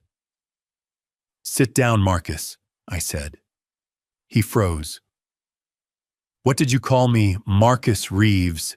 That's your real name, isn't it? Not Kenneth Wallace. I looked at Isabella. And you. How many names have you used? Vanessa Moore in Ohio. Jessica Palmer in Cincinnati. Isabella's mask was cracking. Philip pulled away from her, staring. Dad, what's going on? Tell him, I said to Isabella. Tell him the truth. Tell him about the 6 families before us. Tell him about the $2 million you've stolen. You're being paranoid, Isabella said, but her voice had changed. Harder, colder. Philip, your father is confused. I know who you are, I said quietly, and then I spoke the name Agent Moreno had finally revealed to me this morning. Elena. The room went dead silent. Isabella Elena stared at me. All pretense gone. Who told you that name? Elena Voss, I continued. 37 years old, 10 known identities, 15 possible victims. You've been running this con since you were 23. Philip stood up, backing away from her. Isabella, tell him he's wrong. Please tell him he's wrong. Elena looked at Philip, and for a moment something almost human crossed her face. Then it vanished. She bolted for the front door. She made it 3 steps before the door burst open. FBI hands up. Agent Moreno and 4 other agents flooded into my living room, weapons drawn. Elena froze. Hands raised, her face twisted with rage and calculation. Marcus ran for the back door. He didn't make it far. 2 agents tackled him in my kitchen. I heard him hit the floor hard, heard the metallic click of handcuffs. Elena Voss, you're under arrest. Agent Moreno said, her voice calm and professional. Fraud, conspiracy, theft, crossing state lines to commit felony crimes. As they cuffed her, Elena looked back at me. Not angry, not scared, just cold, empty, like she was already planning her next move, her next victim, her next name. Philip stood in the middle of my living room, watching the woman he loved being led away in handcuffs. Then he turned to me. Dad. His voice broke. Did you know? This whole time, did you know? I wanted to tell him about the investigation, about the FBI, about the 6 families who'd lost everything. But all I could see was my son's face, the trust draining out of it, replaced by betrayal. Philip.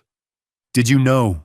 He asked again, and his voice cracked like he was 12 years old, and I'd just told him his mother was dying. I opened my mouth, but Agent Moreno spoke first. Your father saved your life, son, and probably 6 more families after you. Philip looked at me, then at Elena being pushed into an FBI vehicle outside, then back at me. He couldn't finish. He walked out the door and didn't look back. I stood in my living room surrounded by FBI agents documenting the scene and listened to my son's car pull away. We'd caught them. We'd stopped them. But watching Philip leave, I wasn't sure we'd won anything at all. The police lights painted my living room in alternating red and blue. Through the window, I watched FBI agents loading evidence boxes into vans. Neighbors stood on their porches, trying to understand what had just happened. Philip sat on the couch where Elena had sat an hour ago. He hadn't moved since Agent Moreno asked him to stay. I wanted to sit beside him, put my arm around him like I had when he was 12 and Catherine first got sick. But I didn't know if he'd let me. Agent Moreno came back inside her professional mask, softened slightly. "Philip, I need to ask you some questions, for the record. You're not under investigation. You're a witness and a victim, but we need your statement." Philip nodded without looking up. "Okay." She sat across from him, tablet in hand. "When did you first meet the woman you knew as Isabella Crawford?" 4 years ago." Philip's voice was flat hollow. "October 2020. Church charity event. St. Mark's downtown. She was volunteering at the food drive." I'd forgotten about that. Philip had started going to St. Mark's after Catherine died, looking for community, looking for something to fill the emptiness. Elena had been looking too, for her next victim. She seemed perfect. Philip continued. "Kind, funny. She asked about my family, seemed genuinely interested in my life. We started getting coffee after volunteer shifts, then dinners. It felt natural. It felt real." Agent Moreno typed notes. "When did she meet your father?" 6 months later. April 2021. I'd been wanting them to meet, but she kept saying she was nervous, wanted to wait until the time was right." Philip laughed bitterly. "Now I know she was just planning, calculating when to make her move." "What about Kenneth Wallace Marcus Reeves?" Agent Moreno asked. "Isabella introduced us about a year ago. Said he was a friend's father and estate planning expert. After Dad's health scare last year." Philip glanced at me. I'd had a false alarm with chest pains. Nothing serious, but it had scared us both. Isabella suggested Dad needed to plan for the future. Kenneth seemed legitimate, professional. "They usually do," Agent Moreno said quietly. "Philip, I need you to understand something. Elena Voss is a professional. She's been doing this for over a decade. Everything about your relationship was engineered. The charity event wasn't coincidence, they researched their targets. Your father was recently widowed, financially stable in his mid-60s. You were his only child working as a teacher, good-hearted. You were the perfect access point." Philip's hand started shaking. 4 years. 4 years of my life. We talked about having kids, about buying a house together. His voice broke. "Was any of it real?"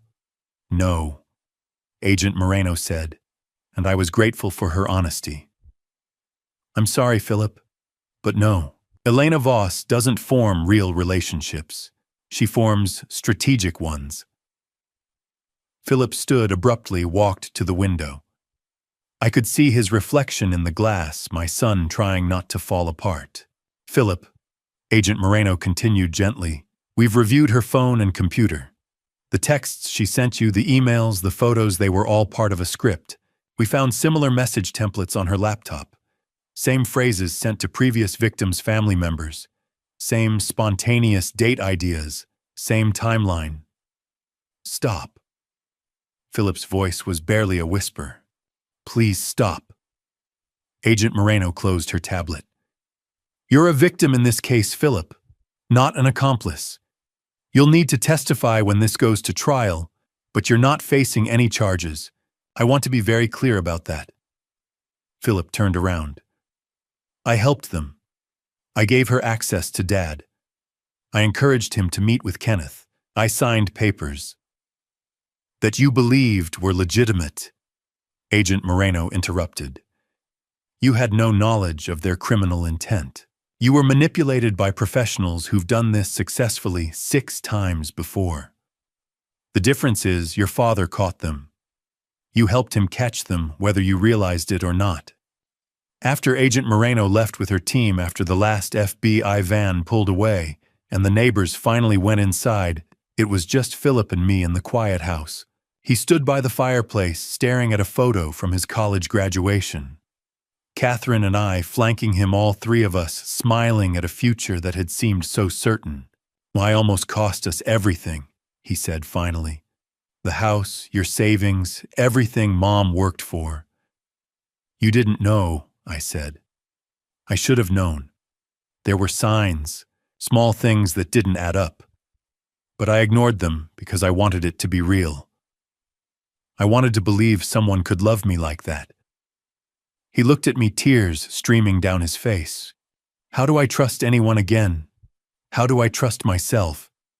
I crossed the room, pulled him into a hug like I hadn't done since he was a boy. He collapsed against me, and I felt him sob, deep, wrenching sounds that broke my heart more than anything Elena Voss had done. "One step at a time," I whispered. "We'll figure it out together." We stood there a long time, my son grieving a relationship that had never existed, me holding him grateful he was alive and free and still mine. Finally, Philip pulled back, wiped his face. "I don't want to go home tonight, to the apartment. Everything there." She picked out the furniture, the dishes, the damn curtains. "Stay here," I said immediately. "Your room's the same." He looked surprised. "You kept it." "Of course I kept it. I always hoped you'd come back someday." I managed a small smile, though I imagined better circumstances. Philip almost laughed, almost. Can I just sleep here tonight? I don't want to think anymore." "Stay as long as you need." I watched him climb the stairs to his old room, the room with his high school baseball trophies and the glow-in-the-dark stars Catherine had helped him stick to the ceiling when he was 8. Downstairs, I sat in my living room alone with the silence. We'd stopped Elena Voss. We'd caught the criminals. We'd saved $625,000 and probably saved future victims. But looking at the empty space where my son had sat, broken and betrayed, I couldn't shake the feeling that we'd lost something too. Something that might take longer than one night to rebuild. 6 weeks after the arrest, Philip and I walked into the federal courthouse together. The building was imposing, all marble columns and security checkpoints. Media vans lined the street outside. Agent Moreno had warned us this would be public. Operation Golden Years had become national news. "Elderly fraud ring busted," the headlines read. "Romance scammer faces federal charges." Philip wore the suit Catherine had bought him for job interviews 5 years ago. It hung a little loose now he'd lost weight in the weeks since Elena's arrest. "You ready?" I asked as we approached the metal detectors. He nodded. "Let's get this over with." The courtroom was smaller than I expected. Elena sat at the defense table in an orange jumpsuit, her hair pulled back, no makeup. She looked ordinary. That was the scariest part, how ordinary she looked. Marcus Reeves wasn't there. He'd taken a plea deal 3 weeks earlier, agreeing to testify against Elena in exchange for a reduced sentence. 7 years instead of 15. Agent Moreno said his cooperation had been valuable: names, methods, bank accounts they hadn't known about. The prosecution called me first. I took the stand, raised my right hand, swore to tell the truth. The prosecutor, a woman named Jennifer Walsh, walked me through everything. The security footage, the missing files, the laptop discovery, the USB evidence. "Mr. Crawford, in your 40 years as an insurance adjuster, how many fraud cases did you investigate?" "Hundreds," I said. "Maybe over 1,000. "In your professional opinion, was this fraud sophisticated?" "Extremely. The documentation was flawless. The legal framework was sound. If I hadn't caught them in the act, they would have succeeded." I kept my voice steady, clinical. treated it like any other case I'd worked. But when the prosecutor showed the jury photos of the 6 previous victims' elderly faces, some no longer alive, I had to pause. These people trusted her, I said. Just like my son did. Elena's lawyer tried to rattle me on cross-examination, suggested I'd misunderstood innocent actions, that I'd been paranoid. I just looked at him. I have 40 years of experience identifying fraud, I said. This was fraud. Philip testified next, watching him walk to the stand, seeing him raise his hand and swear that oath. I'd never been prouder or more heartbroken. The prosecutor was gentle with him. Philip, when did you first suspect something was wrong? Not until the end, Philip said quietly. I found the laptop by accident. Even then, I wanted to believe there was an explanation. I loved her. I thought she loved me.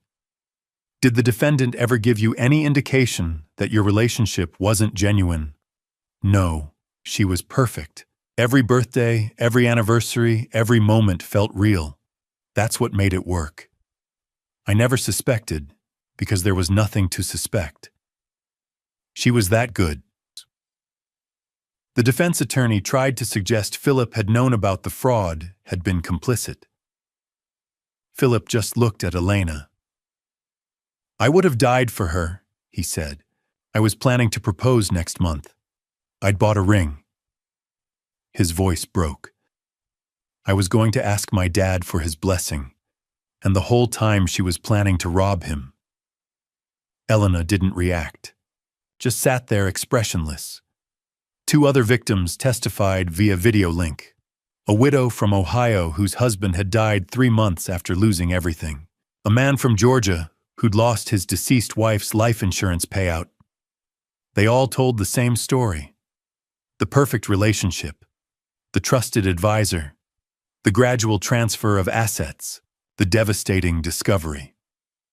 The prosecution presented financial records showing the pattern.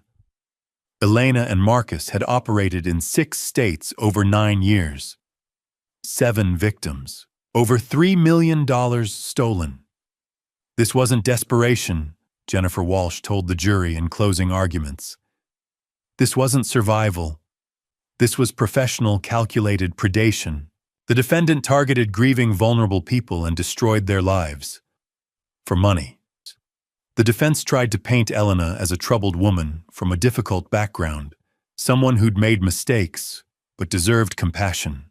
The jury deliberated for 4 hours. When they came back, Elena stood emotionless as the forewoman read the verdict. Count 1 wire fraud. Guilty. Count 2 conspiracy to commit fraud. Guilty. Count 3 identity theft. Guilty. Guilty on all 17 counts. The sentencing came a week later. Philip and I returned to the courthouse, sat in the same seats, watched Elena stand before the judge.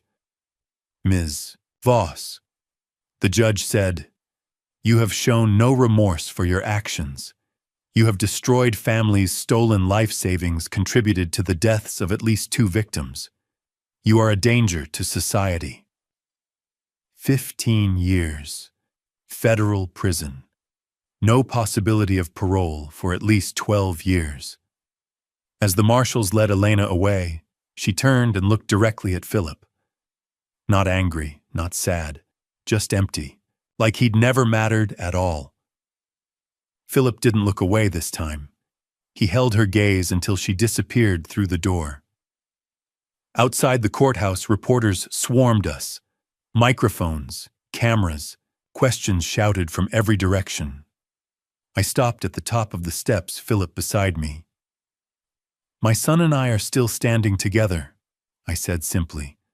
That's all we have to say. Philip's hand found mine as we walked down the steps. Squeezed once. We drove home in silence. But it was a different silence than 6 weeks ago. Not broken, just quiet. Justice had been served. The predator was caged. 1 year after the arrest, I sat at Catherine's old desk, sorting through paperwork that had piled up during the chaos of the trial. Bank statements, legal documents, letters from the FBI Führung. Evidence of a year I'd survived but never wanted to repeat. The morning sun filtered through the kitchen window, illuminating dust particles dancing in the air. Russell's coffee thermos sat on my counter, still warm from his 7:15 visit. Some routines had become sacred in the aftermath: his daily check-ins, Philip's Wednesday dinners, my Tuesday support group meetings. I picked up a letter from the FBI Victim Services Division. Inside was information about a national conference on elder fraud prevention scheduled for September in Washington, D.C. They were inviting survivors to share their stories to help train law enforcement on recognizing sophisticated fraud operations. My first instinct was to throw it away. I'd testified once. I'd told my story to the jury, to the media outside the courthouse, to my support group. How many times did I need to relive those months? But then I thought about Dorothy from my support group, about the man in Georgia who'd lost everything, about the families I'd never met, who might be facing the same situation right now today, while I sat in my kitchen, deciding whether speaking up one more time was worth the discomfort. I set the letter aside to think about later. My phone buzzed with a text from Philip. "Bringing Sarah to dinner tonight, if that's okay. Want her to try your pot roast." Sarah had been a constant presence for 3 months now, a fourth-grade teacher with a steady smile and patient eyes who'd listened to Philip's entire story on their first date and hadn't run away. That alone told me something about her character. I texted back, "She's always welcome. Should I make extra? Please. She eats like a normal person, not like she's afraid of food." I smiled at that. Philip's humor had returned slowly, carefully, like a plant growing back after a hard frost. His therapist said it was a good sign. The ability to joke about his own recovery meant he was processing the trauma instead of drowning in it. The pot roast would take hours, so I started early. Catherine's recipe, the one she'd made every Sunday for 20 years. Beef potatoes, carrots, onions, her secret blend of herbs she'd never written down, but I'd watched her make enough times to memorize. While the meat browned, I thought about the past year. The immediate aftermath of Elena's arrest had been chaos, media attention, legal proceedings, FBI interviews. But as the months passed and the news cycle moved on, I'd been left with the quieter, harder work of rebuilding trust in a world that had proven itself capable of profound deception. The support group had helped more than I'd expected. Listening to other people's stories reminded me I wasn't uniquely foolish or particularly vulnerable. This happened to smart people, careful people, people who'd spent their whole lives making sound decisions. The common thread wasn't stupidity, it was humanity. The willingness to trust, to believe in goodness, to give people the benefit of the doubt.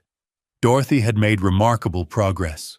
She'd filed a civil suit against the financial advisor who'd stolen from her, and while she'd never recover all the money, she'd recovered something more important: her sense of agency. She'd fought back. She'd refused to be a silent victim.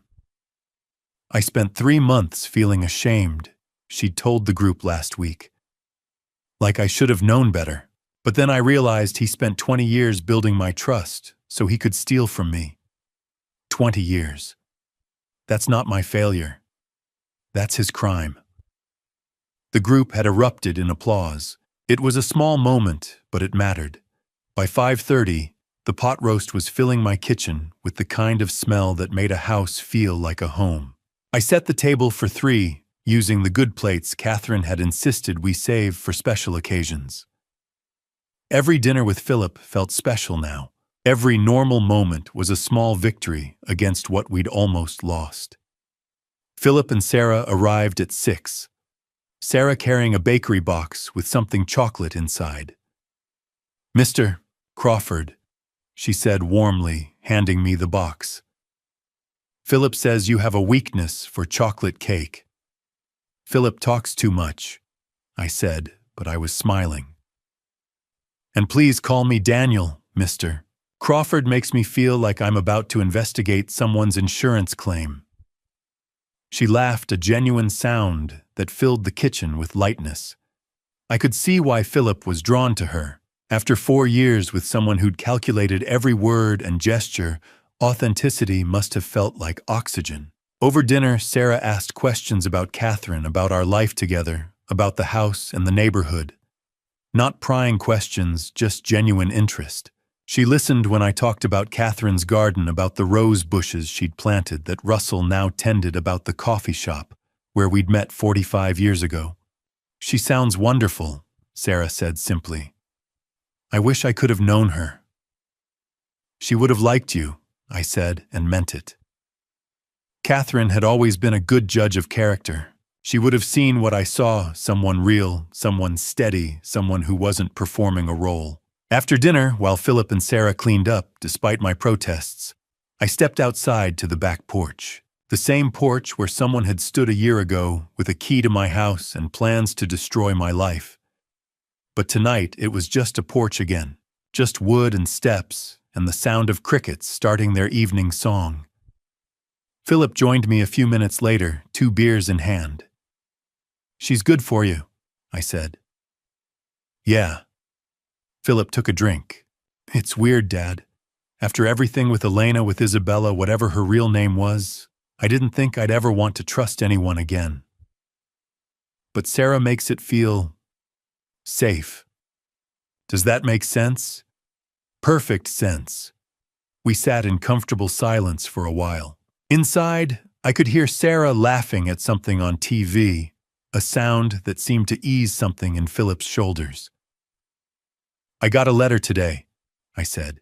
"FBI wants survivors to speak at a conference in September. Share our stories, help train law enforcement." Philip looked at me. "Are you going to do it?" "I don't know.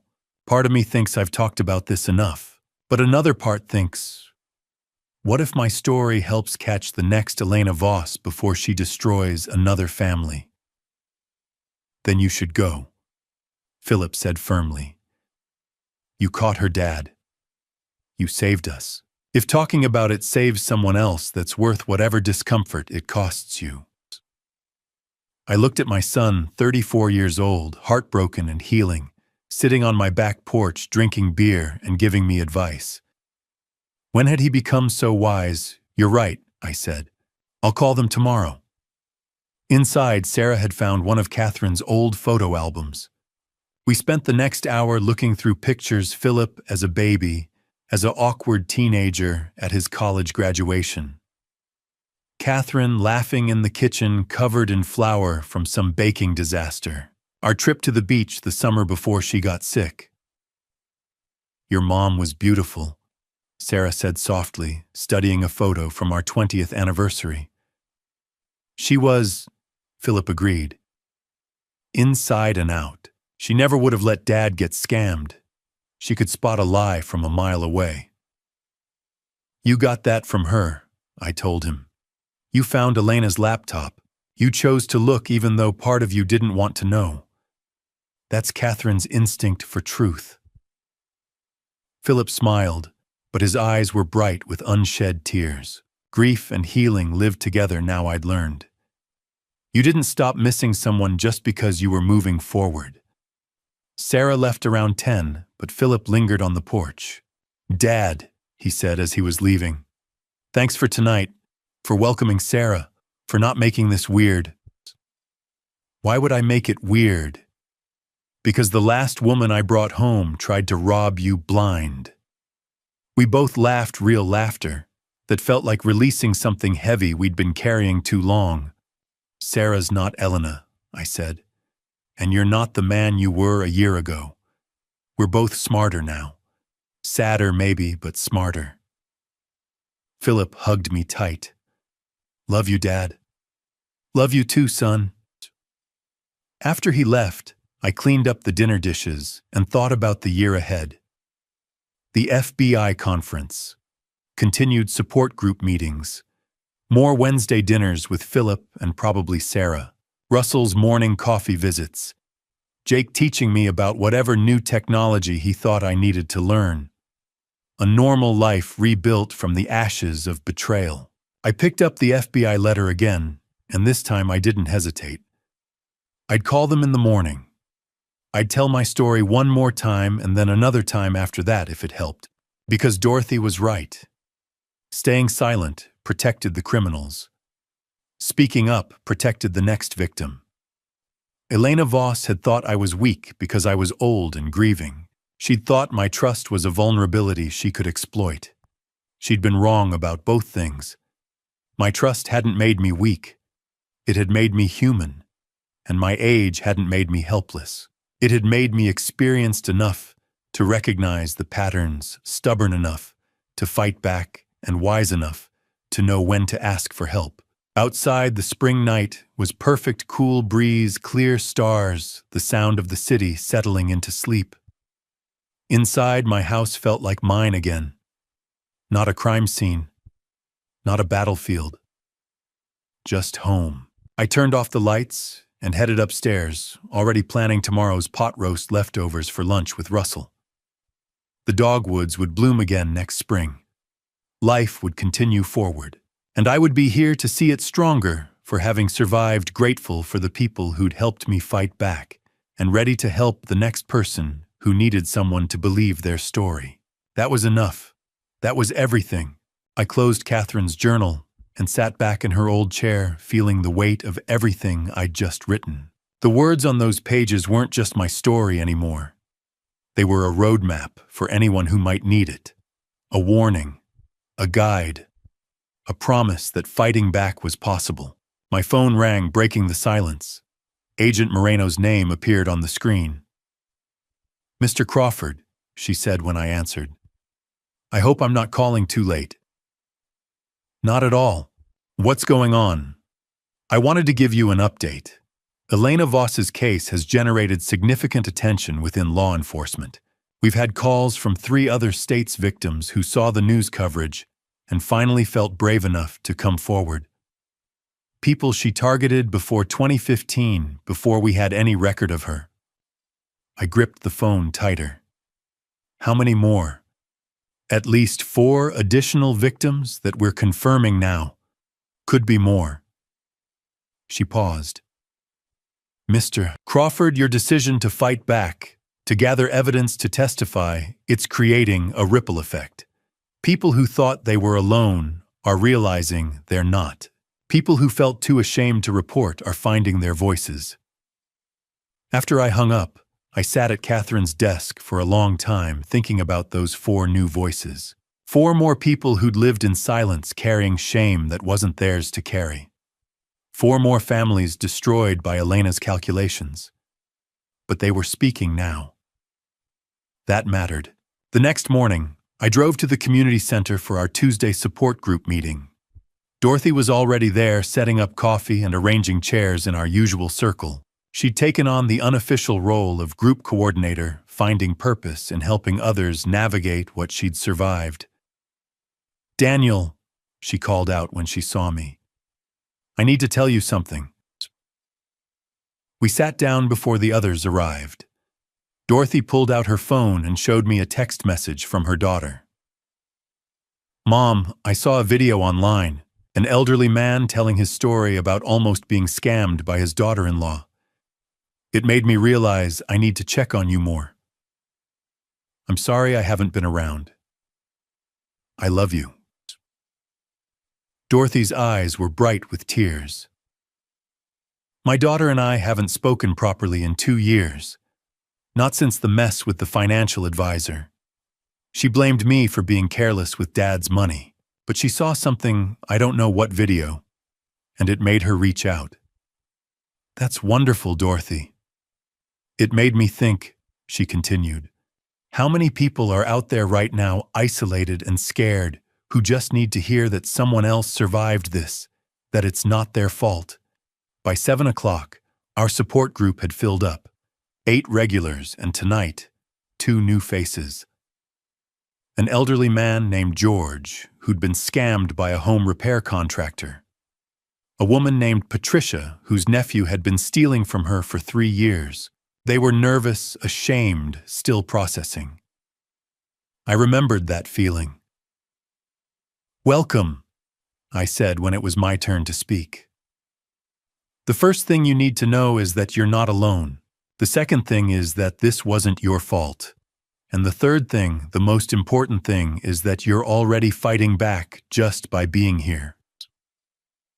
George spoke haltingly about the contractor who'd taken $50,000 for repairs that were never finished.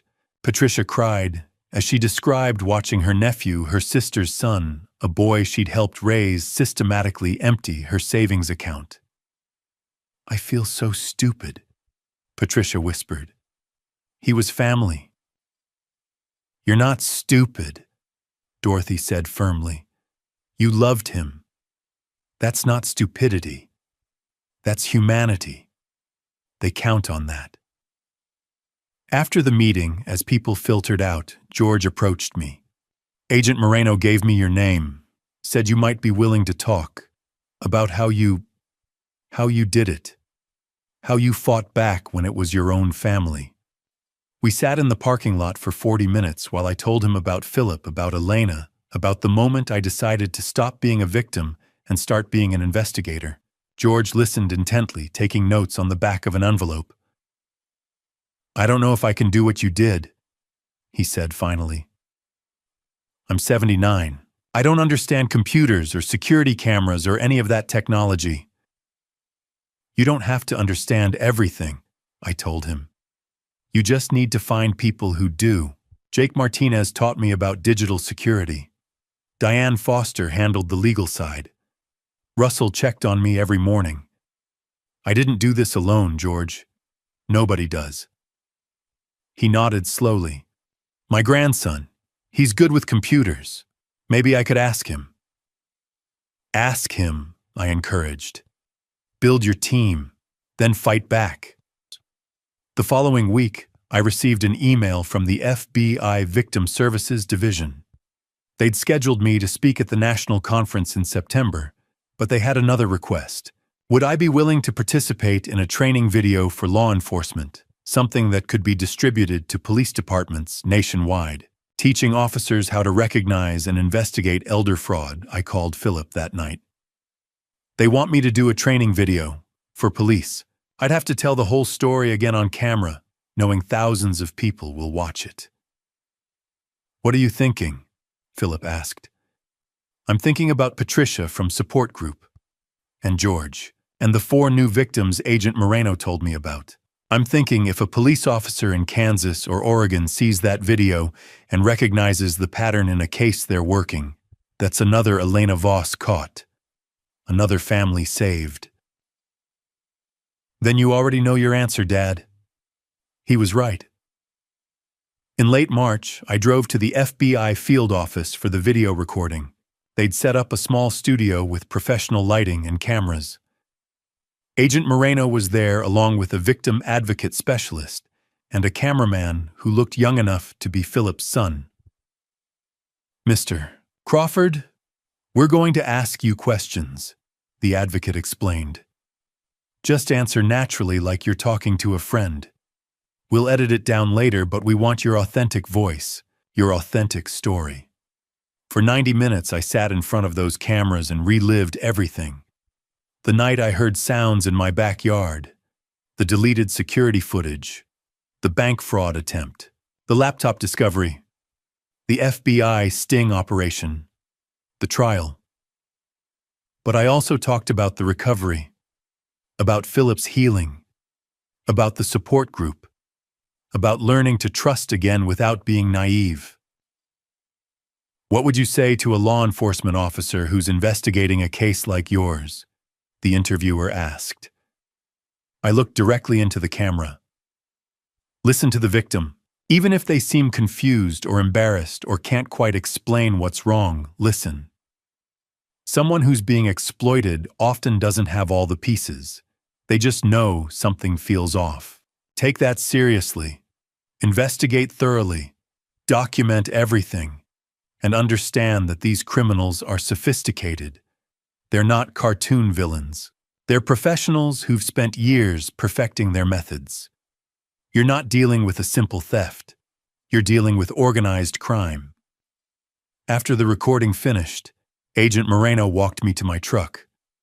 That was powerful, Daniel, thank you. How many officers will see this? We're distributing it to every FBI field office and making it available to state and local law enforcement nationwide. Thousands of officers, maybe tens of thousands over time. She smiled. Your story is going to save lives.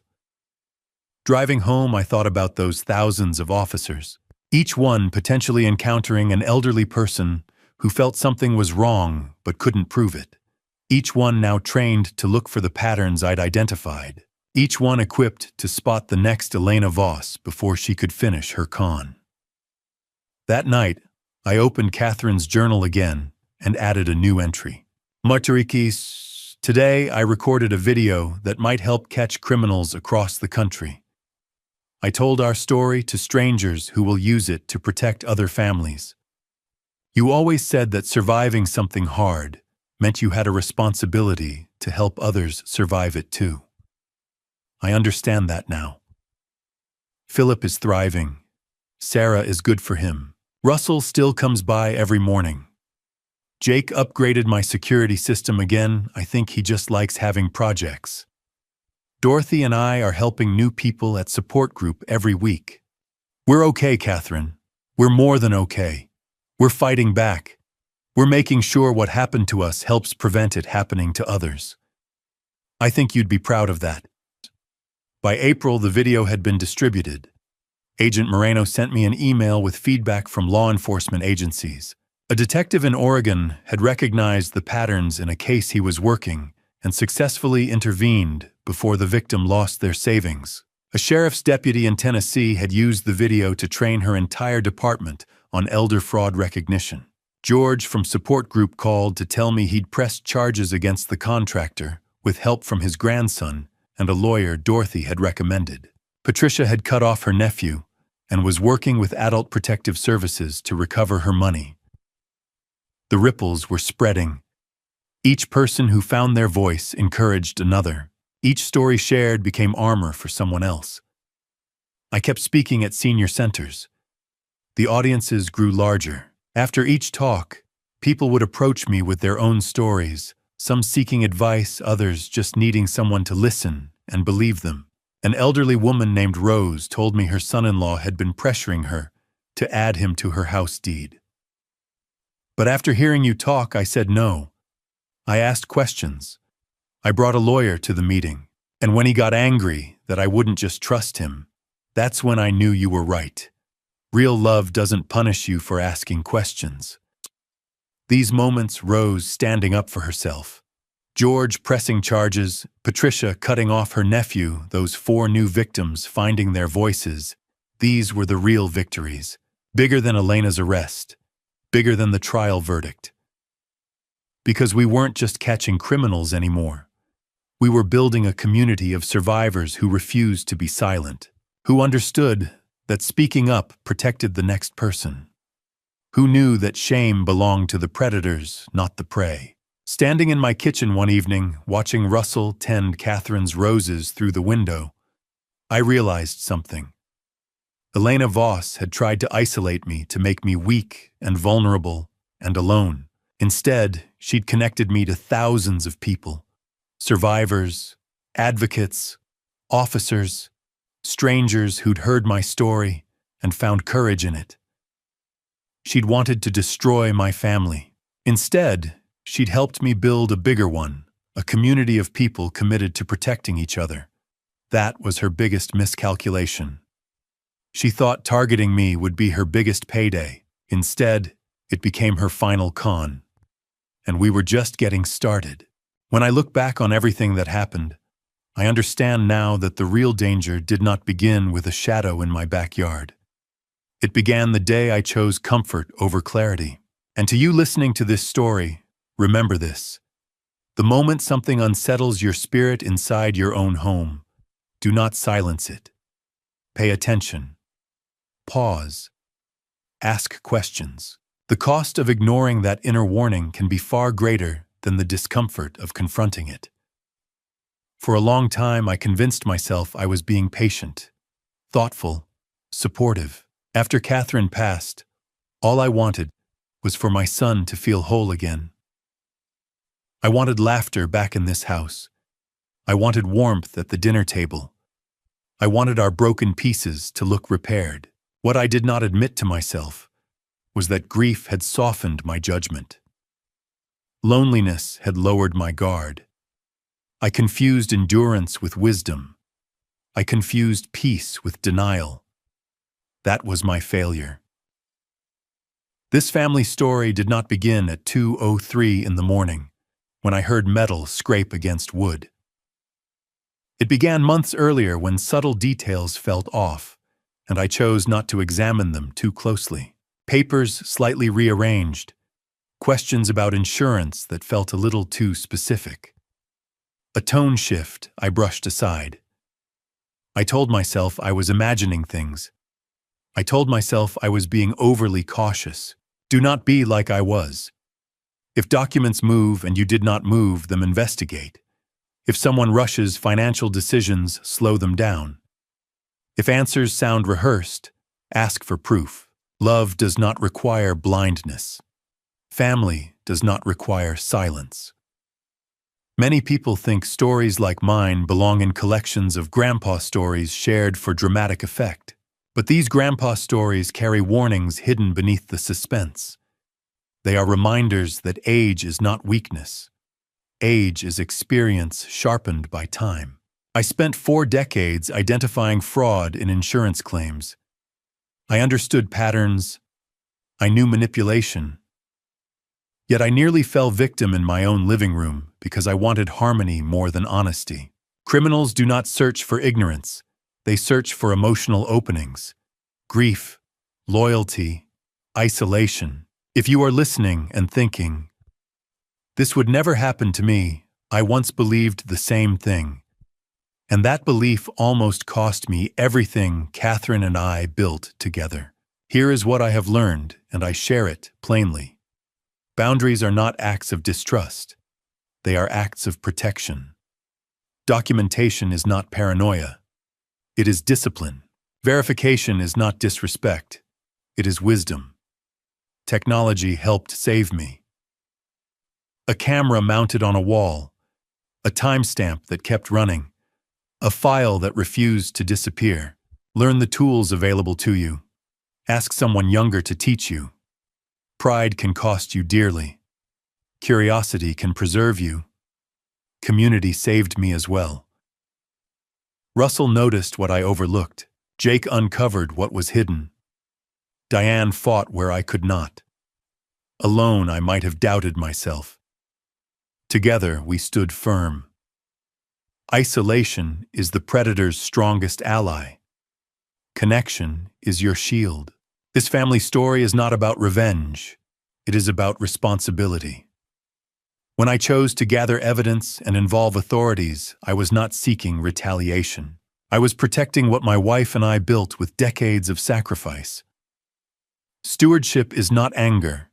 It is courage applied with clarity. And I will say this once, because it matters deeply to me in the quiet moment when I chose to act instead of ignore. I felt steadied by faith. I believe God gives us discernment in subtle ways, through unease, through intuition, through that quiet nudge to look closer. When we listen, we are guided toward protection rather than regret. If I could go back, I would confront earlier. I would question sooner. I would not allow fear of conflict to silence my instincts. I would not assume that good intentions protect against bad actors. Do not wait for undeniable proof before you protect yourself. Another lesson from these grandpa stories: predators are patient. They study routines. They study vulnerabilities. They study emotions. You must be patient too, patient enough to verify, to consult professionals, to document thoroughly.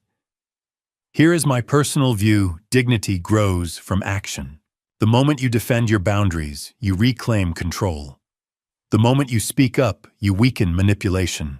Silence feeds exploitation. Transparency starves it. If you see yourself somewhere in this family story, Do not let shame keep you quiet. Seek counsel. Contact legal professionals. Reach out to trusted neighbors. Speak openly with adult children about finances and documentation. Secrecy protects no one but the wrong people. You are not too old to learn new systems. You are not too inexperienced to ask for help. You are not too late to strengthen your defenses. Every year you have lived has built resilience within you. Use it.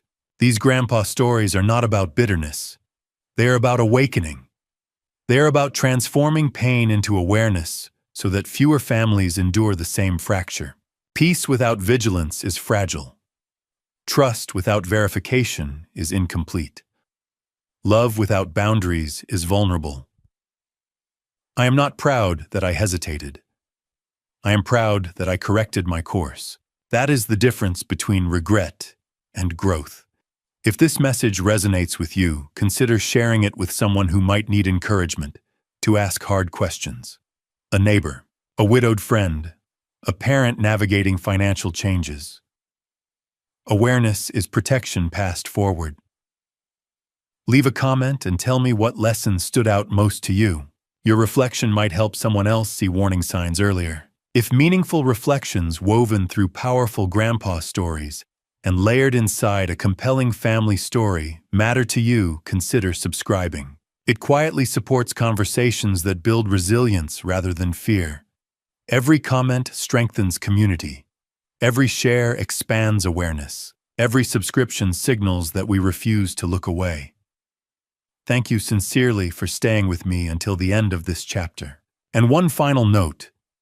The stories that follow may include dramatized elements crafted for reflection and educational purpose. If that style does not align with what you prefer, feel free to explore other content that better suits you. However you choose to continue, I am grateful you listened.